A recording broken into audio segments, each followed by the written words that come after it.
Hi guys. Tonight we drift back more than 1,000 years to a world before GPS or even reliable maps. You stand on a grey northern shore, breath steaming in the chill air, listening to the endless whisper of the North Atlantic. Somewhere in the distance, waves crash against stone, and the scent of salt and tar mingles with wood smoke from a nearby hall. You can almost hear the creak of a longship being pushed toward the tide. It's dark, cold, and damp, and yet the people who lived here understood this sea better than most of us ever will. They didn't just sail it, they listened to it, read it, even smelled it, and you probably wouldn't survive a single crossing in their world. So, before you get comfortable, take a moment to like the video and subscribe, but only if you genuinely enjoy what I do here. Tell me where you're listening from, and what time it is where you are. Now, dim the lights. You trudge closer to the waterline, boots sinking into the thick sand, and feel that strange pulse of energy that Viking sailors once called Hafit, the sea sense. It wasn't superstition, at least not entirely. It was a body-learned instinct, sharpened through repetition, hunger, and survival. Each ripple on the surface, each sigh of wind through rigging, carried a language. A message if you knew how to hear it. Imagine being one of them. No compass, no charts, no weather forecast. Just a wooden hull, a canvas sail, and a horizon that could swallow you whole. Yet somehow, these seafarers reached Iceland, Greenland, even the coast of North America centuries before Columbus dreamed of a compass rose. Historians still argue whether Leif Erikson truly landed at Lanceau Meadows by design or by accident, but either way, the navigation that got him there remains astounding. The mainstream fact is simple. The Vikings were expert sailors who could cross open seas with accuracy far beyond what should have been possible for their time. But the quirky truth is that they did it by blending observation with a strange, almost spiritual intimacy with nature. They didn't separate science from story. The sea was alive, a living mind that could be read through signs. A ring around the moon meant storms. The sound of distant breakers could signal unseen land. You walk along the edge of the surf, waves licking at your ankles. Every splash feels like a heartbeat, ancient and rhythmic. The water is freezing, but there's something hypnotic in its movement. Picture yourself aboard a longship now, the Nar, a stout cargo vessel made for endurance. You sway with the tide, hearing the crew murmuring in Old Norse, rough syllables blending with gull cries. Somewhere, a helmsman presses his hand to the rudder's tiller, feeling the ship's vibration like a pulse through the timber. That's how they sense direction, through touch, through resonance. As night deepens, the stars appear one by one. No sextant, no telescope, just naked eyes trained by generations of storytelling. They'd pass down constellations through sagas and songs. The North Star wasn't a coordinate, it was a companion. When you see it glinting steady above the mast, you understand how its loyalty could comfort them. Some said it was the eye of Odin, watching their voyages. Others, more pragmatic, used it to find true north. But long before the stars guided them, sound did. You listen now beyond the slap of water against hull, beyond the creak of oars. The Vikings could identify distance to shore by the echo of waves bouncing off cliffs, a trick rediscovered by modern acoustic science. In dense fog, they'd strike the water with oars or sing low notes to test how sound traveled. Different tones came back with different textures, sharp if rocks were near, dull if open sea. It's strange, isn't it? Modern sonar works on the same principle, though no one sings to the sea anymore. You glance toward the horizon. It's hard to tell where the sky ends and water begins. That's exactly what they faced every voyage, every storm. Yet instead of panic, there was rhythm. Each man aboard had a role in reading that horizon. The oarsman felt the drag change when currents shifted. The steersman noted how the clouds moved. The cook smelled the air for hints of rain or fish. They didn't think of these as separate senses. It was one great, shared perception of place. At times, that sense bordered on eerie. There are accounts half folklore, half memory of sailors claiming to feel the nearness of land in their bones. Some swore their teeth tingled when freshwater rivers flowed nearby. Historians debate whether that's myth or an early recognition of subtle salinity changes, detectable through taste and skin. Even modern scientists admit the human body can perceive slight chemical differences in air and moisture, though we've largely lost the ability to notice. A cold gust brushes your face, bringing the smell of kelp and driftwood. You realize that in this world, every detail mattered. The Vikings didn't fight the sea, they negotiated with it. They built ships that could flex with waves rather than resist them, using overlapping planks riveted with iron nails. The sound of those nails under stress told a captain how much strain the hull could take. That's not poetry, it's practical engineering cloaked in experience. You close your eyes for a moment, feeling the wind push and pull. The sea doesn't roar tonight. It hums, steady and low. It's the same hum those sailors once fell asleep to, trusting it to cradle them through the dark. You start to sense why they treated it almost like a god, not one to worship in fear, but to respect as an unpredictable friend. The boundary between reality and imagination softens. In that soft blur, you glimpse how knowledge once felt, embodied, not written. A sailor didn't know the route to Iceland. He was the route, his muscle memory tracing invisible lines across waves and stars. Maybe that's what we've forgotten, not just the facts, but the feeling of belonging to something vast and alive. You stand still, the tide creeping higher. The horizon glows faintly with moonlight, silvering every ripple. Somewhere behind you, a horn sounds the call of departure. You're ready now. You've listened to the whispers of salt and night. The voyage begins. You're standing on the deck now, the wooden boards damp beneath your boots, the air vibrating with quiet expectation. The sea stretches out like a dark mirror, and you realize that everything depends on listening. Not just hearing, but truly listening. Viking sailors were masters of this skill, long before the age of instruments or compasses. They called it sea ear, an instinct that came from years of exposure, patience, and the kind of silence that presses against you when there's nothing but water in every direction. The first thing you notice is the absence of sound. When the sea goes quiet, it isn't peace, it's warning. Every old sailor knew that. A sudden stillness often meant fog was rolling in, or that a storm was building somewhere beyond sight. You can almost feel that pressure now, like the air itself is holding its breath. The Vikings didn't panic when silence came. They leaned into it, tilted their heads, and waited. They could tell the shape of land by how waves echoed against it. A sharp slap meant cliffs. A hollow thud meant sand. A whisper meant marshes. They learned to test the air with sound, sometimes humming, sometimes tapping the hull with a wooden peg. The echo that came back was their map. Historians still argue whether this was a deliberate form of proto-sonar or simply an instinct developed over time. Either way, it worked. There are records from Icelandic sagas describing sailors finding fjord entrances in total fog simply by listening to how waves rebounded. You crouch near the side of the ship, letting your fingers trail in the water. It's colder than you expected, biting like metal. The sound of it is layered lapping waves, distant gulls, the low groan of the hull. Each layer carries information. A Viking could tell if icebergs were near by the way waves broke. He could tell if a river mouth was close by the dullness of the swell. It's strange how much of that we've forgotten. Now we stare at digital screens instead of the horizon, waiting for algorithms to warn us what our ancestors could sense naturally. There's a moment when the fog begins to move in. It's not white, it's grey and heavy, like a living thing. The ship grows smaller inside it, muffled by mist. The helmsman leans closer to the water, one hand steady on the rudder, the other cupped to his ear. You can almost hear what he's hearing.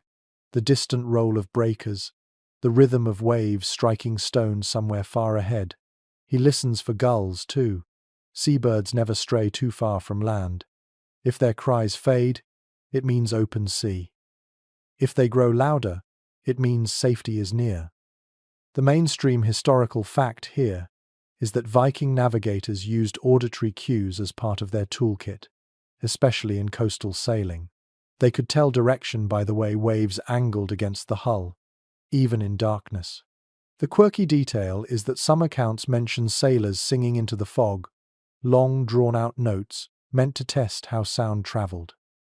Each voice carried a specific tone, and experienced ears could tell whether the note came back stretched or compressed, signaling distance to obstacles. Historians still debate if this was purely practical or if it carried ritual significance, part chant, part navigation. As you listen, you start to notice that the sea itself has a voice. It mutters and sighs, sometimes grumbles. The Vikings believed these sounds carried messages from the gods, or at least from the sea spirits who guarded certain waters. To ignore those voices was foolish. There were even rituals before long voyages, when the crew would gather in silence, listening for omens in the surf. A sudden splash could mean good fortune. A gull's cry at midnight could mean death. The fog thickens. You can't see more than a few feet ahead. Someone hums a deep, steady tone. The sound rolls over the deck and fades into the mist. A moment later, a faint echo returns, stretched and hollow. The helmsman nods. That echo tells him what direction to turn. You realize you're watching a kind of conversation between man and ocean, one we've forgotten how to join. You move toward the prow, where the carved dragon head peers into the haze. The wood feels slick beneath your hand, worn smooth by salt. You can hear the creak of the mast and the slap of loose ropes against the sail. Every sound is a heartbeat of the ship. Viking sailors claimed they could tell when the vessel was healthy or when it was close to breaking just by the tone of its groan. Modern shipwrights confirm this timber resonates differently when stressed or cracked. The human ear, trained long enough, can hear the difference. A gust of wind cuts through, snapping the sail taut. The fog shivers and breaks apart, revealing a dim horizon painted in cold blue. You can smell the promise of land before you see it, the faint, earthy tang that means soil instead of salt. The crew murmurs in approval. They never doubted their course. They trusted what they heard. You lean back, listening to the quiet fade into wind again. It's peaceful, but also humbling. Somewhere deep inside, you realize how much modern noise has cost us. We drown out silence with engines, music, chatter. The Vikings did the opposite. They carved meaning out of quiet. The ship glides forward now, oars dipping in rhythm. You can almost fall asleep to the sound of it. The wooden blades slide through the water, each stroke a whisper, each splash a story. Somewhere, a sailor hums under his breath a low tune meant to match the sea's pulse. It isn't a song to pass time, it's communication. You can feel it in your bones, that deep connection between human rhythm and ocean rhythm. The horizon brightens slightly, and the fog begins to dissolve. The crew relaxes, some wiping the mist from their brows, others laughing softly. You realize you've crossed something invisible, a line between fear and familiarity, between chaos and comprehension. The Vikings didn't conquer the sea, they learned to listen until it let them pass. You close your eyes, letting the last notes of that sea song fade. The water hushes around you, the ship steady and sure beneath your feet. For a moment, you almost believe you could navigate by sound too, if you only learned to listen long enough. You lean over the ship's side, fingertips grazing the cold surface of the sea. The water rolls like liquid glass, dark and heavy beneath a pale sky. Every ripple carries meaning, every swirl tells a quiet story. To Viking sailors, the ocean was not chaos but a conversation. They read it like language, one that spoke in textures and movements instead of words.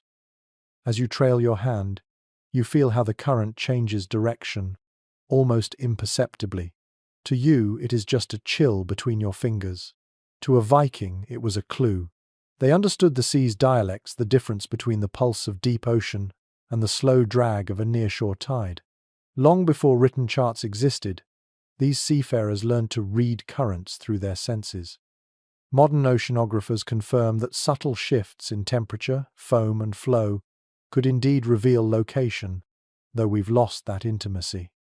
Records from Icelandic sagas hint at sailors who could identify when they were nearing the Faroes just by feeling the resistance of water against the oar. They believed the sea there tightened its grip, as if the land pulled at it from below.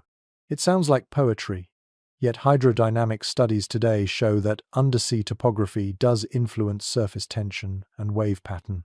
The old mariners didn't know the science, they didn't need to. Their skin told them the truth first. One peculiar fragment of lore says that a sailor could tell direction by dragging a hand behind the stern and studying the trails of foam. Smooth bubbles meant tailwind, jagged trails meant cross-current. Whether that was truly reliable or not, no one can be certain. Maritime archaeologists still discuss whether such descriptions were literal or symbolic, a kind of sensory shorthand passed down through stories. But there is beauty in the image of men trusting their fingers as much as their eyes. You look down again and see how the light dances over the waves, turning them from slate to silver in an instant. The Vikings noticed this too. They used the play of color on water to gauge depth. Shallow waters glimmered with turquoise when sunlight hit the sand below. Deeper channels dulled to grey-green, while regions rich with plankton glowed faintly in twilight. Even now, sailors call this the color of depth, a practice the Norse perfected centuries before sonar. Imagine sailing at dawn, surrounded by fog so thick you could barely see your own hand. A faint glow in the water ahead might reveal an approaching current, or the shimmer of ice beneath the surface. They watched how foam clustered along a current's edge, how seabirds drifted along invisible lines of motion. These signs formed a living map. You begin to understand that navigation was never just about stars. It was about texture, smell, temperature, and intuition combined. It's fascinating to realize how much of this wisdom was embodied. They didn't keep written manuals, no neat lists of how to read the sea. Instead, the knowledge lived in muscle and instinct, passed from father to son, from sailor to apprentice. When one old navigator died, part of the ocean's memory went with him. Some historians think that's why Norse oral culture treated seafaring songs with such reverence. They weren't entertainment, they were preservation. You close your eyes and picture a ship lost in fog, surrounded by grey silence. The crew sits still, waiting. The helmsman feels the current tug at the rudder. He senses it not through logic, but through familiarity. It's a strange partnership, man and water. Modern psychology might call it pattern recognition. The Vikings might have called it respect. There's a story about a helmsman named Arne, who claimed he could find Iceland even when clouds hid both sun and stars. He would drop bits of wood into the sea and watch how they turned. If the wood spun clockwise, he said, the current pulled toward home. If it drifted straight, he was still far out. Whether that worked or not, no one can prove. Some researchers suggest he was observing surface drift caused by the Gulf Stream centuries before anyone mapped it. You feel the rhythm of the waves now, a steady push and pull beneath your feet. Each motion has its own personality. Some are gentle and rounded, shaped by open water. Others are short, choppy, born of nearby land. The Vikings gave them names: soft ones, harsh ones, all with character. They knew that a sudden change in rhythm meant a shift in geography. Somewhere below, something new was rising from the depths. Your attention drifts to the horizon again. The sea looks endless, but the Vikings knew better. They saw borders where we see nothing. The faintest ripple line could mark the edge of one current and the beginning of another. That boundary meant transition, perhaps from safety to danger, or from familiar to unknown. Modern scientists marvel at how accurately Norse sailors tracked these zones, though they lacked any tools for measurement. Satellite imaging later revealed patterns that mirror ancient routes, proving that these people understood more than they were ever given credit for. Their navigation wasn't superstition, it was observation refined over centuries. As the wind rises, you feel droplets of spray touch your face. Cold, sharp, awakening. For a moment, you understand what it means to trust the sea's language. To modern ears, it might sound romantic, but to them it was survival. Misreading the water could mean death. Reading it well could mean landfall. You step back from the edge, letting the rhythm of the ship carry you. The water still murmurs below, whispering secrets only the patient can hear. Somewhere deep inside, you realize that knowledge isn't always written in books. Sometimes it flows, drifts, and ripples alive, waiting for anyone quiet enough to listen. Night folds itself around the longship like a soft cloak. The sea breathes slow and steady beneath you, while the sky opens wide with cold fire. Up there, the stars seem impossibly sharp, so clear they almost hum. This is the world's oldest navigation chart, written not in ink but in light. You tilt your head back, and the heavens swirl with stories. The Vikings knew them all. Long before telescopes, before compasses, they sailed by these flickering points. Yet they didn't see them the way we do. You and I look for constellations, tidy shapes made up by long-dead astronomers. They saw families, rivalries, warnings. The stars were alive, always shifting, their relationships as meaningful as their brightness. To steer by them, you didn't memorize patterns. You memorized the spaces between them. Evidence from medieval Norse texts hints that navigators treated the night sky as a kind of musical score. Each star had rhythm, a position within a greater harmony. Modern astrophysicists have noted that the Vikings' sky maps seem to focus on angles rather than fixed lines, using distances between stars to maintain direction. It's like hearing a song and knowing when a note is slightly off-key. You might not measure it, but you feel it. A curious detail from a 13th century Icelandic manuscript describes something few people notice today. Sailors would stare at the stars until their vision blurred and then move their eyes slightly to the side. In that soft gaze, they saw dimmer stars invisible to direct sight. They didn't understand why it worked, but modern physiology explains it. Human eyes detect faint light better off-center. Somehow, the Vikings had already discovered that through experience. You look up now, trying it yourself. The sky deepens into endless blue-black. If you focus too hard, the stars vanish. If you relax, they bloom again. You understand what they knew. Navigation isn't just about looking, it's about seeing. The North Star, steady and bright, served as anchor. It marked north, constant through seasons. But even that wasn't simple. Vikings called it Leiðarstjarna, the guiding star, and believed it linked the human world to the halls of the gods. Its position above the horizon could reveal your latitude, though they had no instruments to measure it. Some scholars suggest they used their fists, stacked edge to edge, to estimate degrees, a surprisingly accurate trick rediscovered by modern survivalists.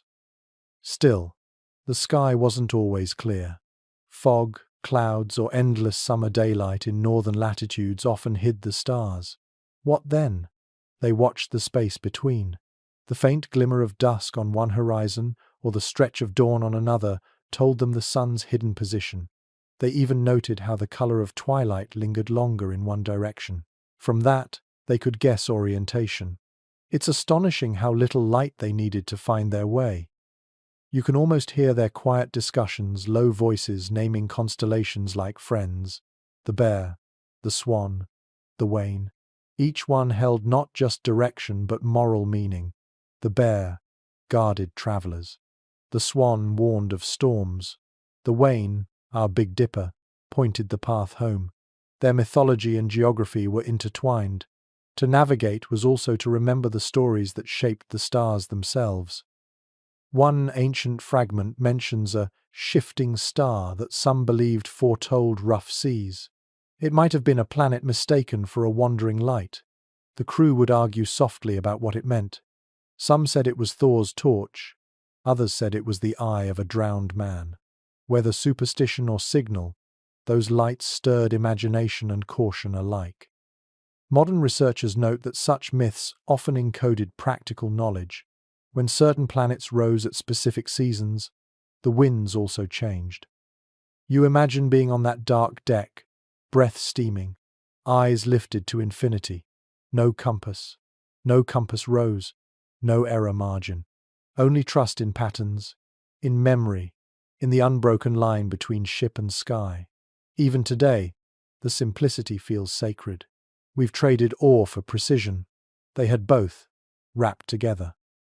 The rhythm of oars slows as the night deepens. Somewhere a man hums an old verse about the whale road, the sea stretching to the end of the world. The stars shimmer like frost. You realize that each sailor carried his own internal map, made not of ink but of light and muscle memory. Navigation was almost a meditation, a balance between awareness and surrender. A fragment from a later chronicle tells of a helmsman who claimed he could sense when clouds covered a star by the change in his heartbeat. Scientists might scoff, but even now, pilots speak of spatial disorientation when deprived of stars. The body knows more than we give it credit for. The Vikings trusted that knowledge completely. Now the sky turns faintly silver at the edges. Dawn approaches, erasing constellations one by one. You feel a pang of loss as they fade, as if friends are slipping quietly below the horizon. But the sailors don't mourn. They turn to a new light, another tool waiting to guide them. The stars rest, but the sea never sleeps. The dawn creeps up softly, pale gold brushing the edge of the sea. The stars retreat one by one, and the air fills with that strange quiet before the world decides to wake. You stand near the prow, watching sunlight break through a drifting veil of mist. The crew stirs, adjusting ropes, murmuring in the low rhythm of routine. But one man remains still, holding a small crystal to the sky. It catches the light and glows faintly. You realize you are seeing something that borders between myth and science. That crystal is what later ages called a sunstone, not a gem of legend, but a real piece of calcite or cordierite that Viking sailors may have used to locate the hidden sun on cloudy days. The idea sounds fantastical, almost too clever to be ancient, yet fragments of Icelandic sagas describe it plainly. One verse tells of King Olaf's navigator, who held up a stone to find the sun's direction when fog had swallowed the sky. For centuries, historians dismissed it as poetic invention. Then mineralogists tested the concept, and the results astonished them. It turns out that certain crystals can polarize light, splitting it into distinct rays. When rotated, one ray brightens and one darkens, revealing the orientation of the sun even when invisible. Modern experiments in Iceland and Denmark prove the method works with remarkable accuracy, within a few degrees of true solar position. So what once sounded like magic was, in fact, early optics. The Vikings may have discovered it by chance, or through patient observation of nature's quirks.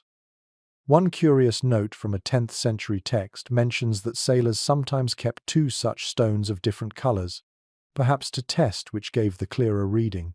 Whether that practice was real or imagined, it reveals how methodical these mariners were. They didn't rely on luck alone. They experimented, compared, and refined. A handful of navigators may have been what we'd now call scientists, though they wouldn't have used that word. Still, not everyone agrees on how widespread the practice was. Some researchers think the sunstone was more symbolic than practical, a charm representing clarity of sight. Others argue it was essential equipment, particularly in northern latitudes where twilight could last all night. The debate continues, swaying between evidence and imagination. But you can picture it easily. A helmsman lifting a glowing shard toward a grey sky, watching the faint flash of light that points the way. You try to imagine the feeling of that moment. The world around you is featureless, the horizon blurred into mist. Yet, in your palm, a small crystal burns with secret knowledge. You rotate it slowly, watching the brightness shift. Somewhere inside that play of light lies the direction of east. It is both simple and profound. This connection between perception and survival runs deep in Norse seafaring. They paid attention to phenomena modern people rarely notice: how light changes on the water's surface, how brightness bends across clouds, how reflections drift in the wet planks of the ship. These patterns became their compass. They read polarization, glare, and the subtle shimmer of morning haze, as if they were letters in a vast alphabet of sky and sea. The crew begins to hoist the sail. Sunlight spreads through the mist, turning it to molten silver. The longship's carved dragon head gleams, droplets sliding from its jaws. You hear laughter now, the kind that comes from relief the storm has passed. The way is clear. Someone pockets the sunstone, wrapping it carefully in cloth, and you realize it is not treated like treasure, but like a tool, useful, humble, quietly miraculous. Archaeologists once doubted that Vikings could have mastered such subtle methods of navigation. Then a fragment of calcite was found in a British shipwreck from centuries later, hinting that the technique might have endured long after the Viking Age. Some experts even suggest that this lost art influenced later mariners without anyone realizing its origin. That thought lingers.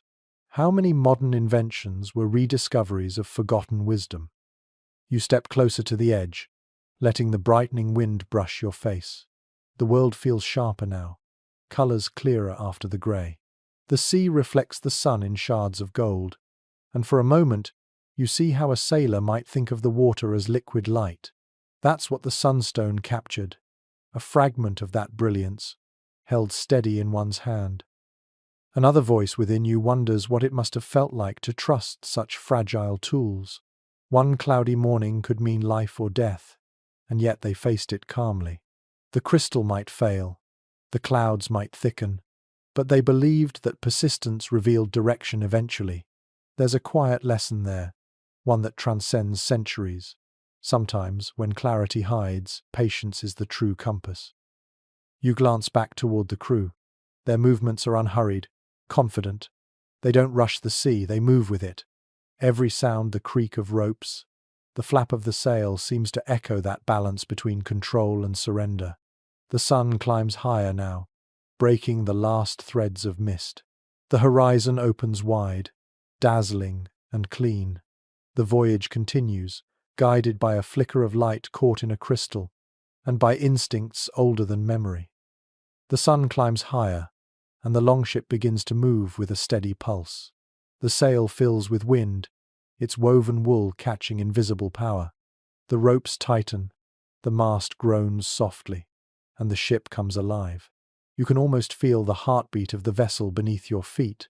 The Vikings understood this dance better than anyone. To them, the wind was both an adversary and an ally, a living force that could carry or crush. They learned to tame it through sound and touch, not through numbers. You close your eyes for a moment and listen. The canvas thrums, deep and rhythmic. The ropes whistle. Somewhere, a sailor adjusts a knot with deliberate calm. This is not guesswork, it is conversation.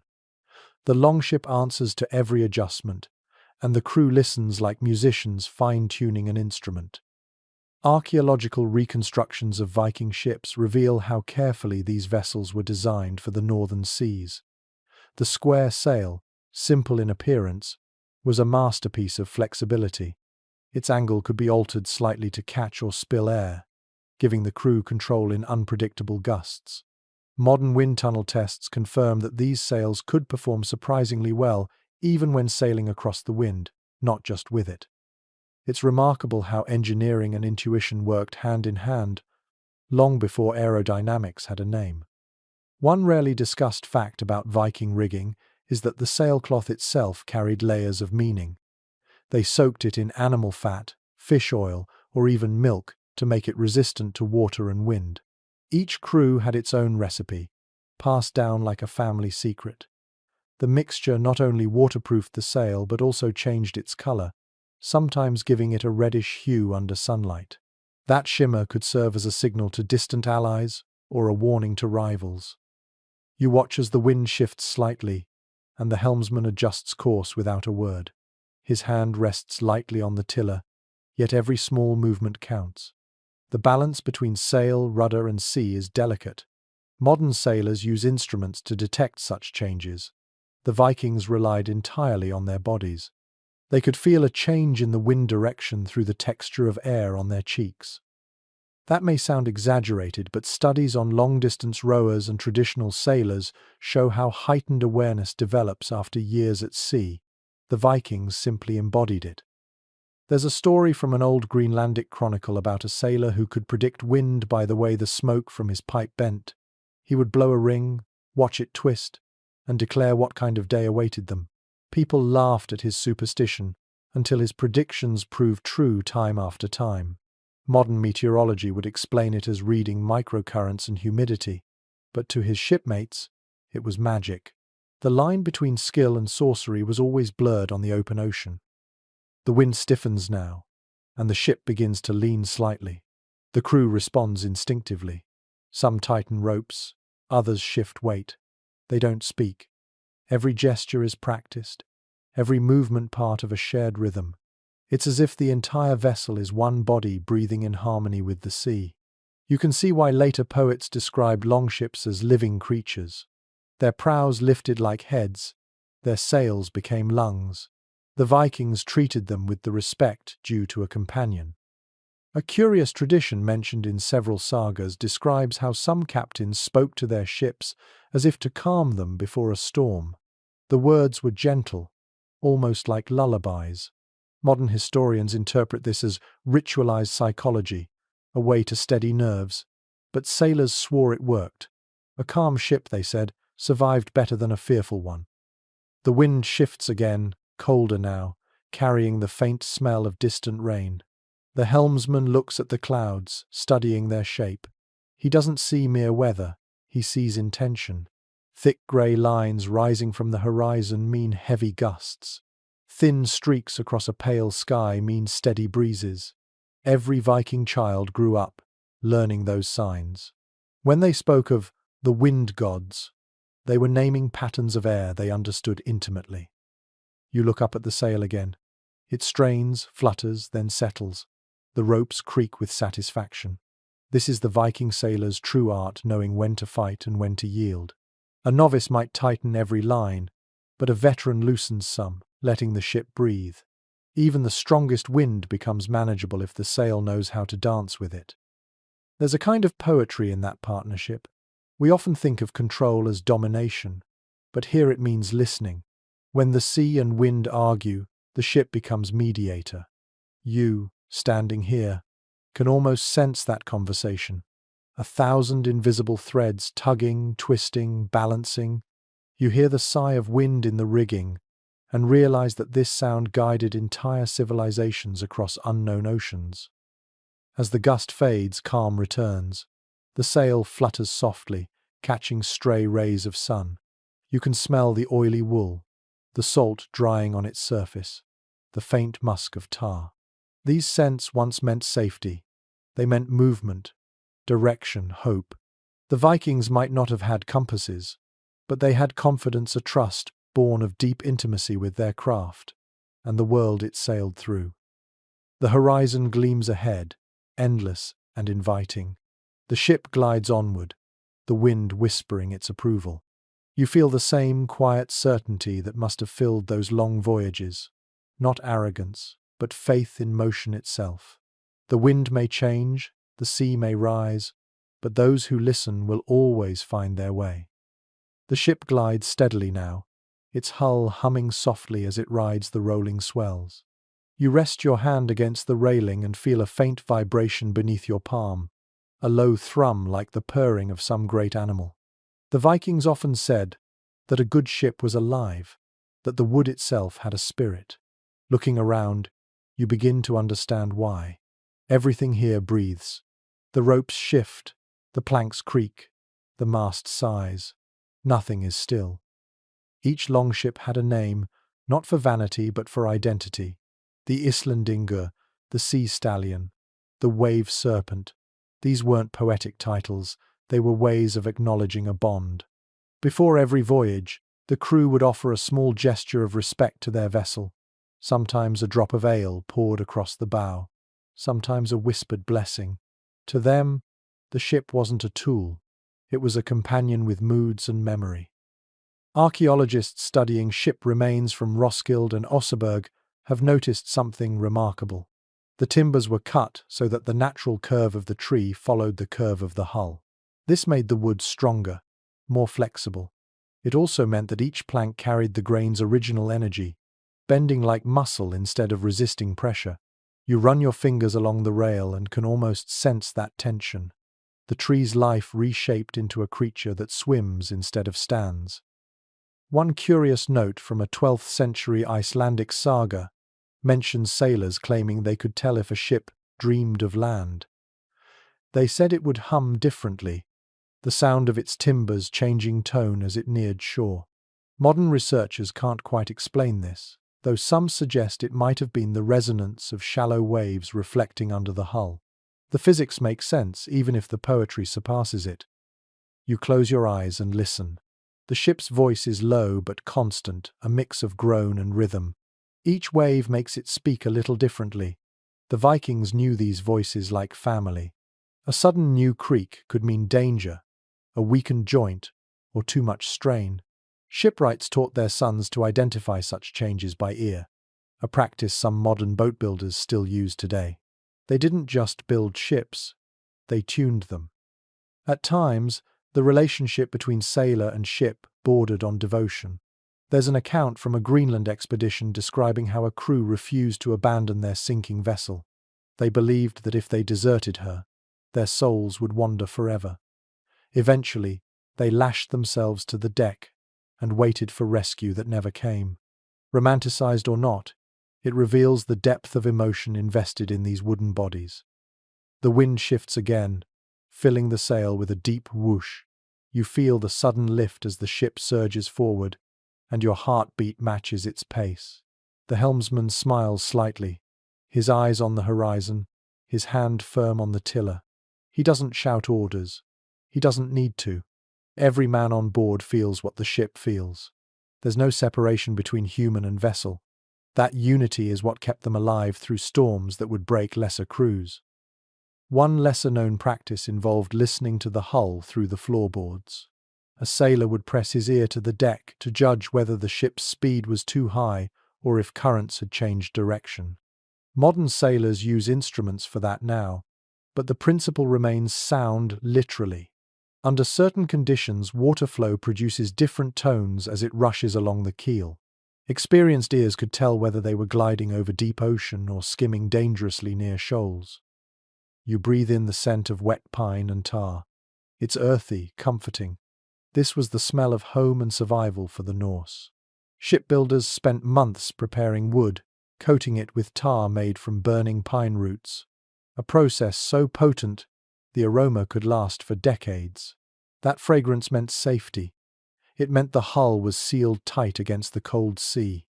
Even now, replicas of Viking ships carry the same smell, as if memory lingers in every molecule of resin. What fascinates you most is how the Vikings blended engineering with emotion. Their ships were both art and armor. Every line of the hull followed logic, but every carving, every curve, carried soul. The dragon heads at the prow were not decoration. They were guardians, meant to frighten spirits or enemies. Yet when approaching friendly shores, the crew sometimes removed or covered those fierce figures. They believed it was wrong to bring fear to peaceful land. The waves slap gently against the sides. The sound is steady, hypnotic. You start to think of the ship as a living companion, as they did. You picture it dreaming of safe harbors, humming softly in its sleep. Perhaps that is the secret of their success at sea, not just craftsmanship or courage, but empathy. They treated the ocean and their vessel as conscious presences to be understood, not conquered. A modern ship is silent, its engines drowning out all other voices. But here, you hear everything. The rush of water under the keel, the sigh of wind in the rigging, the quiet groan of planks expanding with salt. Each sound is information, each vibration a clue. To the Vikings, this was navigation as much as any star or stone. As the day drifts toward evening, the sea flattens into a glassy calm. The ship slows, resting, as if satisfied. The crew leans back, eyes half closed, listening to the gentle rhythm below. You realize the voyage isn't only about distance, It's about harmony, finding the exact point where wood, wind, and will move as one. You reach down, touch the deck again, and feel it pulse faintly beneath your hand. The ship doesn't need words to tell you. It knows where it's going. The sea changes as you move farther from land. The waves stretch wider, smoother, like the surface of a sleeping creature. You feel the ship ride them gently, gliding rather than striking. The air smells different too, cooler and cleaner, with a faint sweetness that only deep water carries. For Viking sailors, this was familiar territory. They called these open routes Haflither sea paths, invisible highways that connected their scattered world. They knew these paths not by name on parchment, but by the feel of the currents.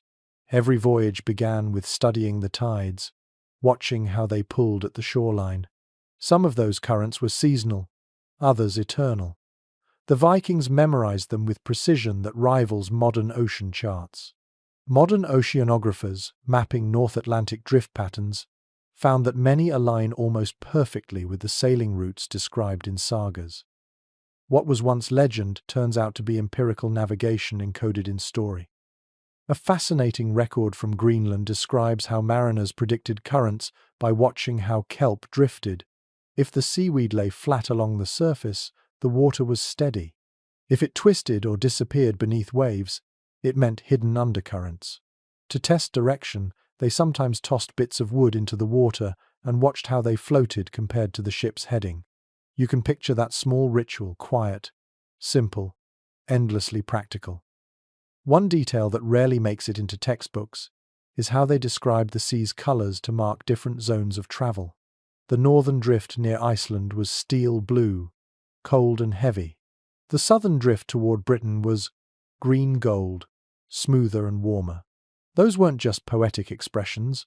They reflected variations in light, salinity, and temperature. The sailors read these signs as clearly as we read road signs. Some historians suggest that they memorized sequences of sensory cues rather than abstract distances. A route might go something like this: 2 days of heavy swell, then lighter air, then warmer smell, then a bird cry from the south. It was a symphony of observation, not a list of coordinates. When you think about it, it makes sense. Their world had no maps, so memory became geography. There are old tales of sailors who could sense when they crossed from one current into another because the ship's rhythm changed. They said the sea began to breathe differently. Scientists now understand why. The wavelength and speed of waves vary between warm and cold water, creating distinct motion under the hull. The body, when trained, can detect these differences unconsciously. What might sound mystical was actually deep sensory intelligence. As you stand near the stern, you notice that even here, miles from shore, the air shifts in flavor. There's a hint of iron, perhaps from volcanic dust carried on the wind. The Vikings would have noted that too. They read smell and temperature as part of their compass. Warm, dry air hinted at currents from the south. Sharp, icy gusts meant the northern drift was close. Today we rely on barometers and radar. They relied on their skin. A strange yet beautiful custom persisted among some crews.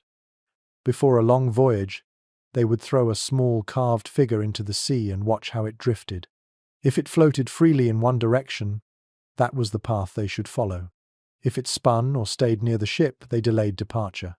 It sounds superstitious, but the motion of that figure revealed surface flow and current resistance. Faith and physics worked quietly together. As afternoon light softens, the water ahead gleams with silvery streaks. These are rip lines where opposing currents meet. Modern sailors mark them as dangerous turbulence zones. The Vikings called them sea seams. They believed that crossing them demanded respect silence, a small offering, perhaps a song. They had learned that when two waters argued, ships broke if they forced their way through carelessly. What fascinates scholars even now is how accurately they timed their voyages to these flows. Archaeological dating shows that expeditions to Iceland, Greenland, and Vinland often occurred during the same seasonal windows that modern sailors still consider optimal. They must have kept detailed oral calendars of when each current turned favorable.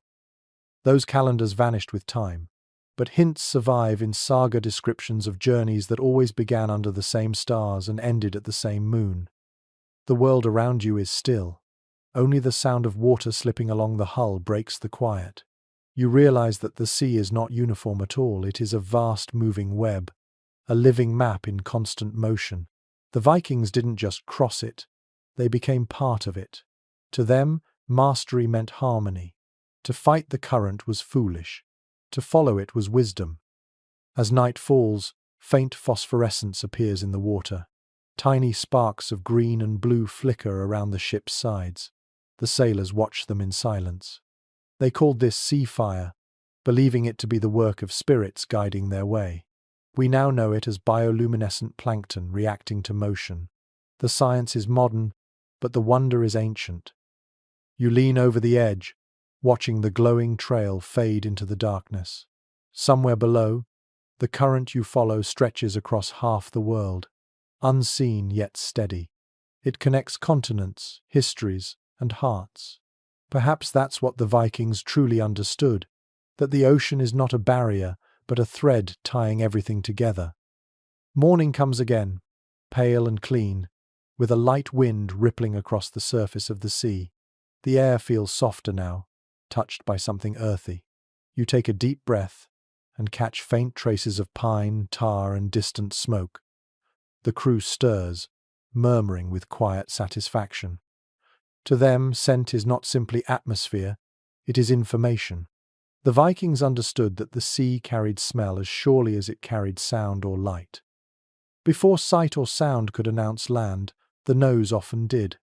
The first hint of shore was not always visible cliffs or birds overhead, it was the smell of soil, moss, and wood carried on the wind.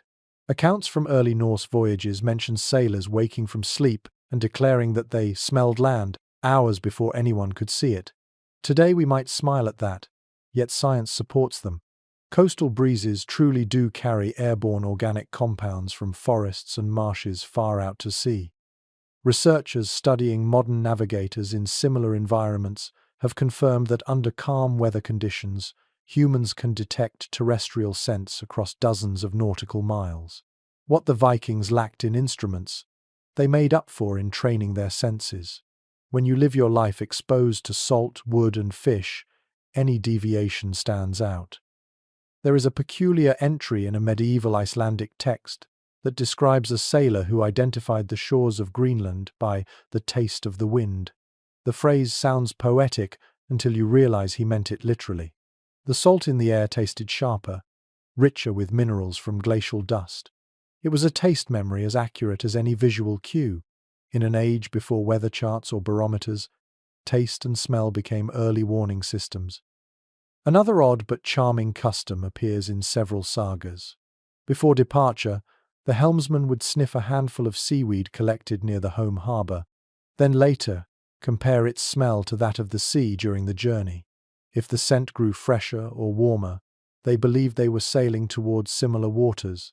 If it turned acrid, they suspected foreign currents.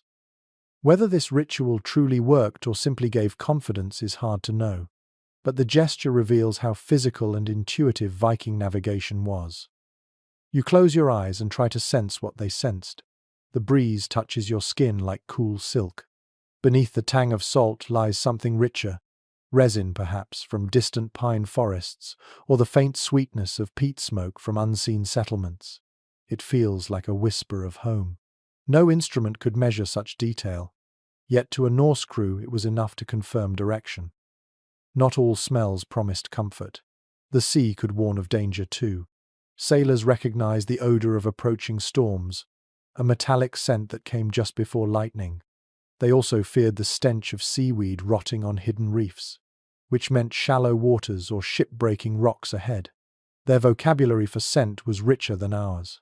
Where we would say fishy or briny, they had dozens of words describing variations of the sea's breath. It is interesting to note that in Norse mythology, smell is often linked to memory and foresight. Odin himself is said to know by scent what happens in distant worlds. Perhaps this belief grew from seafaring life. Smell connects past and present instantly, the scent of home, of tar, of wind over kelp. You can imagine how sailors returning after months away would close their eyes, inhale deeply, and know where they were before any land appeared. You glance toward the mast, where strips of sailcloth dry in the sun. The odor of tar rises strong, mingled with the sharper tang of fish oil used to seal the ropes. It is both unpleasant and reassuring. The same materials that stink also keep the ship alive. There's a lesson in that balance too. The line between foulness and survival is thinner than we think. One of the strangest theories about Viking navigation suggests they might have used dogs to confirm proximity to land. Certain sagas mention shipboard animals trained to bark when they caught familiar scents from home shores. No archaeological evidence confirms this fully, but it would fit their pragmatic creativity. A dog's nose could outmatch any human sense, and sailors were never too proud to learn from nature. The wind shifts, and with it comes a new scent, cold, clean, edged with salt crystals. The helmsman squints toward the horizon. He doesn't see anything yet, but the smell tells him the truth. Open ocean ahead, no land in reach. The crew grows quiet again, settling into rhythm. They trust the air. It strikes you that while we chase precision through technology, they trusted imperfection through attention. They didn't need to be exact, they needed to be aware. In that awareness lies something we've largely forgotten: the body's ability to read the world without translation. You breathe again, slower now, savoring the mix of pine, salt, and distant rain. Each note feels ancient, like a memory too old for words. You wonder how many journeys began with that same breath, and how many ended because a sailor ignored what the wind tried to tell him. The ship glides on, the scent of land fading again, replaced by the deep neutrality of the open sea. For now, the only smell is salt and wood, steady and endless. Somewhere ahead, another coast waits, its invisible perfume already drifting your way. The air is cool and clear as morning deepens, the horizon edged with a faint silver line where sky meets water. A sharp cry breaks the quiet. You look up and see a dark shape cutting across the light, wings stretched wide, feathers flashing. Then another follows and another. The Vikings would have lifted their heads too, recognizing their oldest companions, the seabirds. They learned early that birds were more reliable than compasses. A gull or a puffin does not wander without reason. Each has a pattern, a rhythm that ties it to land and feeding grounds. Watching them could tell a sailor more about distance and direction than any chart. You tilt your face toward the sky, following their arcs, and you begin to see what the Norse navigators saw: a living map written in flight. According to Icelandic accounts, sailors carried trained ravens on board. When they lost sight of land, they released one into the air. If the bird circled and returned, the sea stretched too far. If it flew straight ahead and did not come back, land lay somewhere in that direction. The method is so practical that historians suspect it was common practice, not legend. In fact, the story of Floki Vilgerðarson, the man credited with discovering Iceland, tells how he released 3 ravens to guide his voyage. The first returned quickly, the second hovered and came back uncertain, but the third flew northwest and vanished. Floki followed its path and found the island he sought. What seems like myth now was once a kind of field science. Ornithologists note that ravens, gulls, and auks each have specific flight ranges from land. Observing the height and angle of their flight could tell a sailor not only where to go, but how far they still were from shore. Those who survived enough voyages learned to tell even species apart by wing beat and call. One intriguing fragment from a Norse poem describes how sailors read the speech of the puffins. The phrase puzzled scholars for years until one marine biologist pointed out that puffins cry differently depending on whether they are flying toward feeding grounds or nesting cliffs. To a trained ear, those sounds could indeed serve as direction. Whether the Vikings understood the biology or not, they understood the pattern. You can picture it, a group of sailors standing quietly, eyes narrowed, as a single bird dips low over the sea. They would watch not just its path, but the way the wind pushed against its wings, the distance it covered before turning. Sometimes, they even changed course based on a bird's hesitation. To modern minds that might seem risky, but these men trusted what the sky told them. A peculiar yet practical detail emerges in a few old travel logs. Some captains brought cages of pigeons on board, not as pets but as messengers. Released one by one, they could signal to ships behind or return to familiar harbors if a fleet scattered. It was an early form of communication, invisible to history until fragments of wooden cages were found preserved in shipwrecks. Watching the birds, you begin to notice their precision. They rise and fall with the wind, never fighting more than they must. Every motion wastes nothing. The Vikings mirrored that behavior. They believed that to travel well, one had to sail like a bird, responding, not resisting. The ship beneath you feels suddenly light, almost airborne. A faint academic mystery lingers about whether certain birds were regarded as sacred guides. Some texts suggest that ravens were not only navigators but symbols of Odin himself, messengers between worlds. Others think that belief was metaphor layered onto older habits of observation. Whatever the case, when a bird appeared far out at sea, it was never ignored. It meant direction, and perhaps also protection. Imagine the feeling of spotting the first gull after days of fog. The crew would shout, faces bright with relief. That single flick of wings meant the voyage was nearing safety. The smell of land might follow soon after, or the faint brown streak of a distant coastline. Even the sound of those birds, their cries slicing through silence, felt like music after weeks of emptiness. Modern sailors sometimes rediscover this. Bird migration maps still trace the same corridors Viking ships once followed. The North Atlantic remains alive with wings at certain seasons, though few today look up long enough to notice. The old navigators did not have the luxury to ignore what flew above them. They needed every clue, every flicker of movement. You glance upward again, the gulls now shrinking into tiny dots. The wind whistles softly through the rigging. The helmsman adjusts course slightly, perhaps imitating what his ancestors did 1,000 years ago when birds showed the way. There is a deep humility in that gesture. It acknowledges that wisdom often comes from creatures smaller than ourselves. As the sun rises higher, the birds drift away toward unseen cliffs. The sea grows empty once more, but the image stays with you, the arc of wings, the promise of land somewhere beyond the edge of sight. You realize that navigation is not only about finding a place on a map, it is about listening to the world around you until it speaks. The ship continues forward, guided now by instinct, by rhythm, by the faint memory of flight still echoing in the sky. Somewhere ahead lies new land, waiting for those who know how to read its signs before they ever see its shore. The day brightens slowly, the sea like polished stone beneath a cloudless sky. You lean over the rail, peering down into water so clear that you can almost see its color shifting from turquoise to steel. The Vikings understood this language of shades. For them, color was not decoration, it was measurement, orientation, even prophecy. Archaeological records from ship routes suggest that Viking sailors often steered by hue, distinguishing safe depth from danger simply by how the water looked.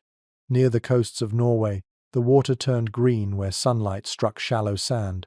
Over deep trenches it darkened to blue-black, signaling caution. That awareness came not from theory but repetition, centuries of eyes learning to translate light into knowledge. A detail preserved in a 13th century saga mentions that when the sea greened with foam, it meant plankton were near and fish were plentiful. What sounds like a metaphor is actually early ecology. Marine scientists now confirm that plankton blooms change the color of the sea, shifting it toward bright green in nutrient-rich zones. The Vikings read these patterns with unspoken expertise. One curious fragment from a later chronicle tells of sailors who claimed to see white ghosts moving beneath the hull. They described them as ribbons of brightness that appeared only before storms. At the time, No one could explain them. Modern science calls it bioluminescence, microorganisms glowing in disturbed water when oxygen levels change. The sailors could not name the cause, but they knew what it meant: rough weather on the way. You lean farther over and catch a flicker of silver as a shoal passes below. The Vikings would have noticed that too. They called such flashes sea mirrors, believing that the ocean revealed its health through its brightness. Dull water meant stillness or death. Shining water meant motion and life. To them, light itself was a living presence. It is recorded that some navigators carried polished bronze bowls to collect seawater during their voyages. They watched the color change as the liquid settled. When it turned cloudy, they knew they were near river mouths or melting ice. When it remained clear and blue, they were deep in the open ocean.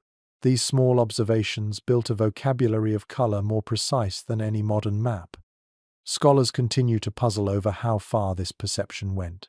Some argue that the Vikings developed their own kind of chromatic compass, associating subtle shades with direction.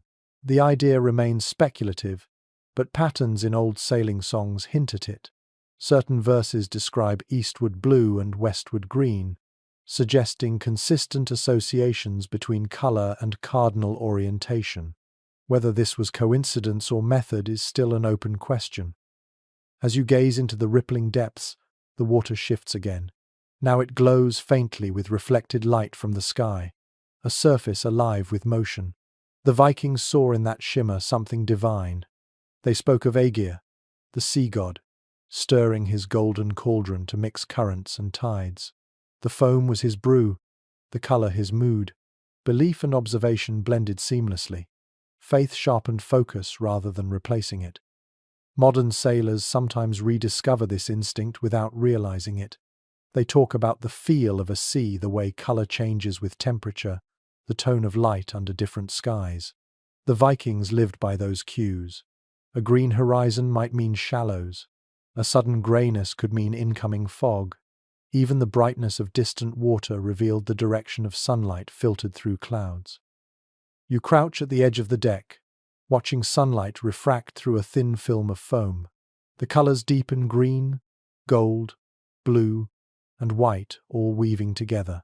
It feels almost hypnotic. Somewhere in that shimmer lies a map, one that cannot be drawn but must be felt. You imagine the crew doing the same centuries ago, every eye trained to catch the slightest shift. There is a story of a helmsman who navigated through ice fields by studying the water's tint. He claimed that certain shades of blue revealed safe passages between flows. Researchers who studied Arctic explorers centuries later found the same technique in use. The water near ice indeed reflects different wavelengths depending on thickness and depth. That insight had survived through oral tradition long after anyone remembered where it began. You straighten up, the wind brushing your face.